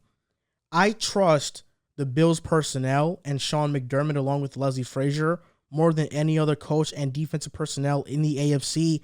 And offensively, you take the Chiefs, no doubt about it. But their defense is so bad that I can't trust them. The Chargers' inexperience scares me, and the Ravens' injuries scare me. But the Bills, to me, most complete team. They have the experience. I feel like they take that step this season. This Chiefs team reminds me of not Brady's last year, the one before. I think they also started off 2-2. Mm-hmm. Everyone was, I mean, it's different because they were counting out. They said, the Patriots, Brady are done, and they turned it around like it was nothing. I don't think anyone's expecting the Chiefs to completely fall off. But I think they'll definitely get the defense together and be more than respectable come playoff time. Bills' best defense in the league is strong, given the competition. Just the competition. No, it's the first, though. Statistically, they're the first. The competition's fine, garbage, but ultimately, though. No doubt about it. But, if this was just 1 year sample size, like with the Panthers, I'd agree. But their defense we've has seen been whatever these last couple of years, their man. defense last year wasn't great. Not really, dude. Trey White obviously has been like that, but name guys on that defense that really are game changers. Matt Milano. Is he a game changer? Micah Hyde. The Bills were like middle of the pack last year in terms of scoring defense. Matt Milano's game changer. I will give you Matt Milano as he was the only one that came to my Tremaine Edmonds, mind. run defense, yeah. Not a game changer to me. And Ed Oliver, too, stuff in the run. They've been great in that. Game changer is Honey Badger. That's a game changer. Ed Oliver is solid, though. And I like Ed Oliver. And I get Gregory Rousseau, now that they have pass rush. They have a solid group of guys, but I can't say that they've been elite or a top defense in the league these last couple of years. They haven't been. Last year, they got smoked in the AFC Championship. They averaged to the Chiefs, about... though. Fair, but it's like they didn't even put up a fight offensively either. It's just... So, okay, in 2019, they had the second-ranked defense in the NFL. This past year in 2020, they had the 16th ranked. Okay. But that's because Matt Milano got hurt. Okay. When Matt Milano was on the field, they have a top 3 defense in the NFL. Mm-hmm. 2019, I remember that defense being like that for sure. Last year, the same personnel. 2020, 2019, same personnel. No, they said that they wanted to keep this defense together for the next 5 years. And it is there. They had a Gregory Rousseau, too. Last year, like I said, middle of the pack. This year, they faced really mediocre to below mediocre competition. I'm thinking big picture. I don't think they stick around 1 to 5 to even 10 come their schedule's so late. Wait, you don't think? They have the Chiefs, but after that, they have the Titans, Dolphins, Wait, I'm hearing you correctly. Jets, hold on. Colts, Saints, Pats, Bucks, Panthers, but this is a whole bunch of not great teams. Not good. All right, so my statement's wrong. That schedule is one that obviously they could take advantage of. Yeah, and the thing is, if they get the number 1 seed, they get the bye, and Chiefs have to play round 1, have to go on the road in the AFC Chip. If it comes down to that, obviously the Bills have a huge advantage. But I think personnel-wise, they're a top 10 defense. I can't think of 9 teams that have better personnel. Is their secondary really like that? Outside of Trey White, they're iffy. That's what I'm saying. Jordan Poyer and Micah Hyde being their safeties makes Micah up Hyde for a lot. is a really good safety. I agree. I just don't think that they're going to be something that the Chiefs are going to have an issue thrown against. The Ravens are going to... There's no defense that could stop the Ravens' rush defense. Didn't they beat the Ravens last year? No, they definitely did. Okay. And they beat them pretty easily, true. They made Lamar look not good, but that was a Lamar that wasn't passing the way that he's been passing this early in the season. So I'm not fully ready to say that the Bills are a lock and loaded team to beat right now in the AFC. And now next question, are the Packers still contenders? And did the Blazers do anything this offseason to move the needle? We're talking about Portland? Yeah. That's hilarious. I just love that little basketball topic. I I saw just that. I love was that- like, am I reading this? I just right? love that double question. Yeah. I'm just gonna be honest. Double questions not getting answered anymore. Just ask one. If you want to ask a different question, just All right. ask a different Because question. this is a football episode, I'll go with the basketball one first. Did the Blazers do anything to move the needle this offseason? No. They really didn't make any other moves really that are gonna help Dame Lillard's decision to want to continue to play in Portland. Truthfully, CJ McCollum and Dame have had their moments in the playoffs for sure, but they haven't clicked when they needed to be together to really make a real push. I just don't think the two of them can coexist and win a championship together. So I don't think they did anything really to move the needle. They lose Melo, who was a good scorer for them last season. I'm just not all in on the Blazers, obviously. Yeah, the Blazers didn't do anything this offseason to make me think they're going to compete for a championship. I mean, what's their upside here, round 2? Probably. Yeah. Like, you know what I mean? Like, they brought in, But let's be they honest, traded for Larry Nance, but like, you and Riv had them as favorites against the Nuggets, who were an injured team. They should have beat them. I'm with lost. y'all. And They they lost easy. I mean, the Blazers added Larry Nance, Cody Zeller. They don't move the needle. Not at Blazers all. will lose in the playoffs early again. But the Packers, are they contenders? Are they legit? This- You that's call the them your last dance team. No, and listen, I'm going to keep riding with that. The Packers have done enough to win each game. you said the same stuff last year. I remember being on Fantasy Reaction. You were I said it early. Packers. I Yeah. said it's week 2. I said they're my team to win. Yeah. But I said that the Packers were my team to win the NFC preseason. That was just my preseason rankings. Then week 1 happened, and I'm all in on the Rams. Rams look crazy. But even still, Packers aren't slouches. With the defense being injured, they still have managed to look relatively like the Packers we've come to know these last couple 3-1. weeks at least. Lions, they handled swimmingly last week against the Steelers. Steelers really, obviously, their offense isn't like that. They had some injuries, but Packers handled them pretty easily, and that was even with Aaron Jones not really being a factor in the game. I think that the Packers still are contenders. Obviously, when you have Aaron Rodgers as your QB, you're just putting yourself in a position to be successful come playoff time. I think Devontae Adams is going to continue to cook up. He's been really solid, but not all world. Obviously, he's Last just year all was world just as is. different, yeah. But like he hasn't gotten to that tier we saw last year. Obviously, 17 touchdowns is ridiculous. I don't expect him to have 17, but I expect him to continue to cook up. And Randall Cobb, we finally see him Your get boy. the action. Your boy. He looked good last week. He did look solid. But that's also in due to the Steelers' terrible secondary. yeah. So I do expect them to continue to be contenders, obviously, because as long as you have that bad man, you're in good hands. Yeah, they're still contenders. See that I mean, little State Farm? Yeah, that was nice. Okay, That there was we go. nice. Go ahead.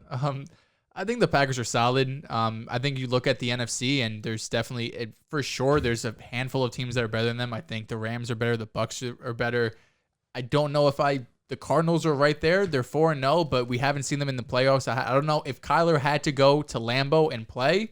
Don't know how I feel about that. Yeah. But regardless, they're still a top 3 or 4 team in the NFC, I would say. They're still a contender. They're going to be winning playoff games. Like you said, as long as Aaron Rodgers there, he's healthy with Aaron Jones, Devontae Adams. Hopefully, Jaylon Smith, maybe he ends up doing something. As long as Jair, too, is healthy come into the season, they're still going to be competing for a chip. The Packers aren't contenders. They have too many injuries for me to say that. On the offensive line, on defense, Darius Smith and Jair. Yes, eventually they'll be healthy, but when I look at the NFC, I would take Arizona over them. I would take Tampa Bay over them. I would take the Rams. I think those teams, they have complete teams. Tampa? The Packers, Tampa's a complete team? yes, they are. Secondary-wise? But their defense is still top 10. And they, Worst pass defense in the league, though. Dude, Okay. they're not complete. Points, maybe. I think they're more complete than the Packers. And I the can give you that. Packers are a step below the Bucks, Rams, and Cardinals. Because of that, I don't fully trust them. They're not contenders to me. The Packers are going to win their division with ease. Yeah. They have no one to compete with. I The agree. Cardinals, Don't sleep on that statement. oh, Don't. bro, we just went can through the you Vikings stop? schedule. Vikings are coming back. All right, put I'm money telling on you. that. They're beating the Chargers, the Panthers, the Cowboys. Where are their They'll wins split. here? They'll split that. Okay, regardless, you're still looking at like what, 2-4? No, 4-4. 4-4. That's 3 wins and 1 loss. They're so it'll be 3-5, and the Packers probably be like 6-1. You know what? They're gonna beat most of those teams. I don't know All right. exactly. I don't know the exact science, but the Vikings are gonna come back. Regardless, I think the Packers are going to win the division, Yeah. have a home playoff game. I worry about the Cardinals with Kyler Murray and Cliff Kingsbury having to go on the road into Lambeau. I don't know how they handle that. But I do. Well, I know. Arizona at this That's what I'm pace saying. is They looking could be to the one home seed. team. Yeah, no, I agree. But they have all those teams right on their back. That's true. Yeah. That's true. Yeah. It's only one loss that it's differential. I placed the Packers in the same I know you've been hard on the tier as Packers. the Seahawks. You've been hard on the Packers. And even 49ers. I think they're Seahawks a little bit fair, above the Niners. I We have think to they're see how better. Trey lands. They're better than the Niners. Seahawks is interesting because that defense is poop. They have similar teams, Seahawks and Packers. You know what I'm saying? Agreed. No, well said. Yeah. So, yeah, we'll see what happens. Yeah. And last TikTok question, career projections for Devontae Smith. Drew, did you pick this one? Well, it was a question, and I was like, hey, I mean, we don't have – why not? Devontae Smith It's a is weird like question. That. It is. It's an interesting question. And I know who asked it. Saucy asked it, by the way. Did he? Yeah. Saucy, man. I don't I'm even surprised think it wasn't Carson Wentz based. I'm going to be honest. I don't even think there's an answer to this. No, there is an answer, and I can Because, give it. I can like, give it. career projections, it's like – Just what do you think he could be? I don't know, man. For me, I think I'd rather just answer a in-season question because, it's fine. different if he's a player that has been in the league for a while, but he's a rookie. So, like, You know a what? projection. Then let's change career it. Let's projection? change it real fast. I mean, if you had an answer, you can answer. I will give both. I will give my career projection for Devontae Smith. I think that his ceiling could be a potential top 7 receiver in the NFL. I think his route running is clean as a whistle. I believe his speed is game-changing. His separation is unbelievable already at this point in time. Trayvon Diggs gave him fits, though. I can't even lie. But Trayvon Diggs is at a whole different level. Whole different level right now. I do believe with Jalen Hurts, Devonta Smith, they're running great RPO, and that play calling that Nick Sirianni is having right now, they're doing something right. And I believe that he will continue to progress and continue to exceed the expectation of being the third receiver taken in the draft. I personally would have taken him over Waddle, even though I do understand Waddle is like that. I just think Devonta Smith, his route running is what separates him from Jamar Chase, from Waddle. Now, the question I was going to ask is, unless you have an answer. I was going to actually have a question for you. Okay, let's hear it. Would you take Devontae Smith or Jerry Jeudy? Oh, my God. I know those are two of your guys, so I wanted to know. I will take Jerry Jeudy. I think so, too. Jerry Jeudy, opening day. Oh, my goodness. Yeah. Seeing him in person in MetLife just do whatever he wanted was unbelievable to see. He was dominant. He came out the gates dirty. Backpacked us offensively. He got hurt. We still did our thing, but we stalled. Mm-hmm. Devonta Smith, though, is not going to be a slouch. And I do believe Devonta Smith does have top 7 potential. But Jerry Jeudy showed me week 1. Obviously, we've talked about the Giants being a mediocre defense up until this point. Definitely underwhelming from what we thought they would be. I do believe Jerry Jeudy is going to be, if he continues to stay healthy, top 5. Yeah. Sorry, you have something else? No, that's it. Again, hard question, but I'm kind of in the same boat. I think he's a top 10 type receiver. He could definitely be the number 1 on a team. The Eagles, we'll see. I think I'm a Jalen Hurts believer. I think he's the quarterback of the future. He should be. He's mobile. He's accurate. He can make throws down the field. He could run. I don't know what more you really want. He's a great leader. You know what I'm saying? Like, I don't know what else Eagles fans really want from their quarterback. I mean, I know you got that one great year of Carson Wentz and kind of a fluke year out of Nick Foles, even though it was the same year. I think Devontae Smith is going to be a top 10 receiver, and he's going to go down as one of the better route runners of this generation. It's hard for me to say if him or Chase are going to be better. I think he's going to be better than Waddle. That was going to be my question. Him or Chase is going to be extremely close. Right now, Chase has it, but I mean, like, it wouldn't surprise me if a year from now Devontae Smith is at his level, if not better. But let's just be honest. Burrow is better than Jalen Hurts, and he has that luxury of being with the better QB. Obviously, they both played in college together, so I can understand like people not trying to hear that that Jamar Chase had more chemistry or played longer with their quarterback, but Jalen Hurts is not Joe Burrow, and that's what it comes down to for me. So I do believe Jamar will have the higher trajectory because Jamar has already shown that he could be a game changer right off rip. So who am I to think that he's not going to continue to be that? I think Devontae Smith's going to be good. I see a lot of similarities between him and a guy like Calvin Ridley. Maybe I don't see top 10, but I see top 15 receiver in the NFL. But yeah, I think he'll have a pretty good career. Not sure, but I think he'll be better than Waddle. I think Waddle injuries and also relying too much on that speed, not having the route running Devontae has. I think Devontae's much better suited to have more long-term success. Jamar Chase, though, is going to be tricky. Probably going Chase. That's my guy. Your guy? It's your That's my guy guy. now? Facts. That's my You guy. need to be taken to jail. That's my guy, man. You're unbelievable, bro. You can't even told- look into the camera with a straight face. Oh, I can't. I told Bengals fans when Stop they were making it. the pick, I said take Jamar, not Penei Sewell. Stop it right now. I did. I could pull up the footage. I can too. I could pull up the footage. You are unbelievable.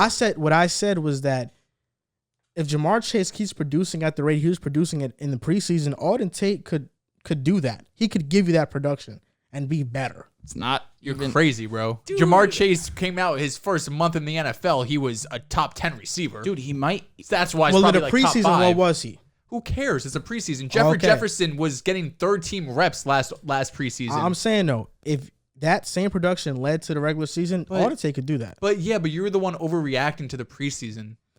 Jamar Chase didn't look too great in camp. I don't care. Justin Jefferson was That's a playing with fact. the third team, and he broke the rookie record. Justin Jefferson's.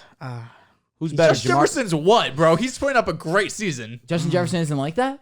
He is like that. But What are you going to say about Jettis, please? Jamar Chase isn't him. Jefferson is him. Oh, yeah. Wait, I think don't even Jettis understand is that. better.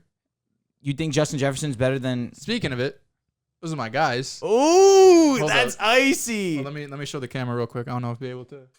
Where we at? Those are my dogs. What's That- that? Who's that? Justin Jefferson Yeah, and Jettis Chase? and Jamar. Oh, that's nice. Yeah, he said that's nice. Nah, that's icy, Yeah, man. those are No, my but guys, I but- love the Bengals picking Jamar. That was I my do guy have a coming out of question the though. draft. That's a really good question. Who is better? Who's the better LSU receiver, Jamar or Jettis? Jettis. I think it's Justin Jefferson. I mean, right now, Jamar quite maybe easily. in the future for sure. Oh, we're talking about right. I'm saying. Are you saying career projection? Who will type? be better? I mean, it's hard not to take Justin Jefferson after just breaking the rookie. You know what I think? think? You know what I think it's going to be? I think Jamar Chase is going to have the better peak just because he's a freak of nature physically. But I think Justin Jefferson is going to be better longer. What's interesting to me is that Jamar Chase's over-the-top game is what's going to separate him. This guy already has, 3, 4 40-yard touchdowns plus? Yeah. Justin Jefferson, how many catches does he have over 40 yards this season? Not many. Yeah. Kirk Cousins isn't a down-the-field quarterback, though. But I think Cousins is the perfect quarterback for I agree, Jettis. but I also believe Joe Burrow is the perfect quarterback for Jamar Chase. The chemistry's there. Oh, yeah. Oh, for sure. and It's been there. right off rip day one. So I just don't know how I can't continue from what I've seen to believe that Jamar Chase is going to end Cousins up the and better guy. Jettis reminds me a lot of Eli and Odell. Same kind of trajectories. See, but that's interesting LSU to me. receivers. Only thing I'll backtrack. washed up. I'll back People up. say washed. I'll back on that a little bit. Kirk Cousins, come Kirk's on. not Give washed, him his but- respect. I'm going to back on Eli that. was solid. It Now, just- I think Eli's deep you know what ball I think? ability was there. yeah. I think Kirk Cousins and Jettis is more Rivers and Allen. Say that one more time. I think Phillip Rivers and Keenan. Cousins and Justin Jefferson is more Phillip Rivers and agree. Keenan Allen. I agree. Interesting. And I see some more similarities in Keenan Allen and Jefferson than I do Odell and Jefferson. Yeah, that's I fair. agree. Odell was more explosive. Mm-hmm. Jettis is more like methodical. That is a really good comparison. Yeah, Thanks. I that's just it. thought of it. That's it. Thanks. On the fly. Yeah, nice, On man. the fly yeah, thinking. good stuff, man. So we'll see who's better long term. But yeah, that does it for the TikTok questions and the show. I'm glad that question went the way yeah. that it did. I think there's a lot of viral worthy TikToks on this show. For real, to be man. We honest. did our thing with I this think one. so. you tearing You know, up, bro. football. That was lit, man. That was Football awesome. always gets love on TikTok. I mean, I don't know why our football videos don't do too well on YouTube. Hopefully that changes soon because I love talking about football. But on TikTok, they go crazy. They do love the their Drew football on Lock TikTok. video. Like they who's know the giving Drew vibe. Lock 500K views? Is this even This 500K guy, followers? This guy. Like a quarterback getting benched got 500K views on TikTok. That Jamar and Jefferson is gonna Thanks, get TikTok. crazy numbers. Jettas. Jettis love him. Jettas. You never heard that? No, yeah, first heard it. That's his okay. Instagram name. Yeah, he's tough for that. I love him. I actually didn't think it was gonna be that good. I But think, more yeah. so out of just being You know who else you didn't think was gonna be that good? Jamar Chase. Justin Fields. Oh God, Justin Fields 2 games. under Oh his my belt. God! You said Trevor Lawrence. Add that I to didn't the think list. Tua was gonna be that good either. Oh my Tua- God! Tua's been Winning Tua- record. I know, but Tua scares me because he doesn't have splash plays. He doesn't show me Let's- like I'm gonna back. eye popping things. I'm just gonna let you Week know. one, week one, he didn't do his thing. I feel that like pass to Waddle, that pass to Devonta Parker I've was seen ridiculous. more from Zach Smith in Zach Wilson in 4 games than Tua his whole career. Even though it's a year and a Can we game. respect that week 1 performance that he had, please? When Tua just Jordan doesn't Love, do it for when me, Jordan unfortunately. Love plays, When Jordan Love plays, Tua's going to be the 5th ranked quarterback in that class. It's going to be Herbert, Burrow, I've seen not Love, into Jordan Love. Tua. No, Hurts and Tua. Hurts is better than Tua, I believe. Yeah. Oh my! I've seen more from You Hurts should than know Tua. from me that I'm going to take I Hurts know, over Tua. but I'm not agreeing. Tua just can't. He's not. He doesn't make big throws. Go- He's not mobile. Like Go after the show. Google week 1 highlights, and you're going to text me, Drew. I'm sorry. he got hurt again. That I can't. Like, I don't defend. I can't defend. Tua, Sam Bradford. And I can live with that because Sam Bradford was nice. Sam had a couple good years. He was Yeah, he had nice. a couple good I can years. take that. I think it's- Sam Bradford it's- was more talented than him. It seems rude off He had rip, to say but- that. No, it's not rude. Sam Bradford was cool. He was nice. Number 1 overall pick. Yeah, at Oklahoma. When he was healthy, he was nice. Yeah. So we want to thank Joel for being on the show. Of course. Round of applause. I like that Drew knew when the cue was. So yeah, fellow Jets fan, talked a lot about Zach Wilson, best rookie quarterbacks, best team in the AFC. This was overall a great show. You can follow us on Instagram and sir. TikTok at Pick a Side Podcast, on Twitter at Pick a Side Pod. And shout out to Drew for being Sir. on the show first time in 2 weeks. There we The go. return. The return. Word The to D-Rose, return. baby. Glad to be back. Miss being out here with you, man. This is as Can't wait to get Riv back. anticipated as the Brady to New England return. It's gotta Yo, be. fantasy reaction reunion, Fantasy man. reaction Let's reunion, go. facts. This Let's the go. first time? Yeah, man. Ah. That's crazy. Had a great time, man. Today was a good episode. So yeah, thank you guys for listening and watching, and we'll see you next time.